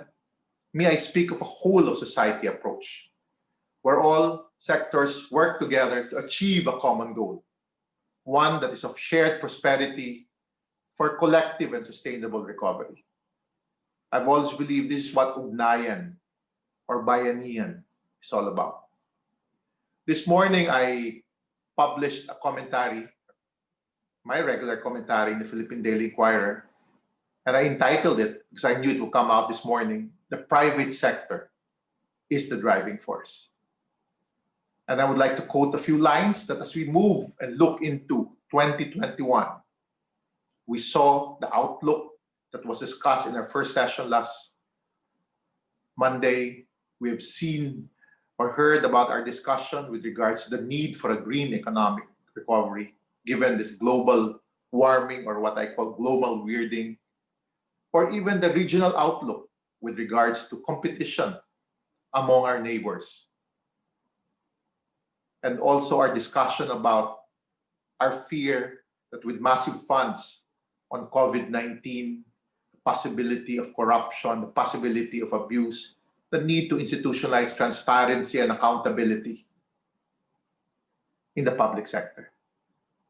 But now I'd like to focus on the idea that given the current magnitude of problems brought about by COVID-19, government may not afford or cannot afford to sustain populist policies. Economic recovery should not be dragged by any political agenda and opportunism. I've long argued, even in my lectures 2 decades ago, when I started a program of governance in the university, government cannot do it alone. To rebuild and rehabilitate our economy for the sake of the Filipino future, we need to engage the whole of society. In times of crisis, there's no room for divisive political rhetoric and empty populist plans. And we hope from the Albert Dorsari Institute, from the Strat-based group, government leaders and the private sector will turn this crisis into an opportunity to collaborate, to work together towards change that is positive, inclusive, and crafted with sustainable future in mind. Again, it has been a successful 5 days of Pilipinas conference. We have nearly 1,000 participants joining in and out of our 5-day session. And this will only be successful because we had stakeholders discussing the different topics, sitting down, discussing, even participants asking questions. And not only stakeholders in the Philippines, but partners outside the Philippines, concerned about the future of the Filipino nation. Again, in behalf of the Strat-based ADR Institute, on behalf of the Strat-based group, thank you for making the Pilipinas Conference a success. We're hoping that we can always work together as we face the new normal, as we face a post-pandemic Philippines, and 2021 is just around the corner as we all gather, work together, and achieve a better country, a better nation. Good afternoon or good morning still, but thank you for joining us for 5 days. Thank you. Thank you, everyone.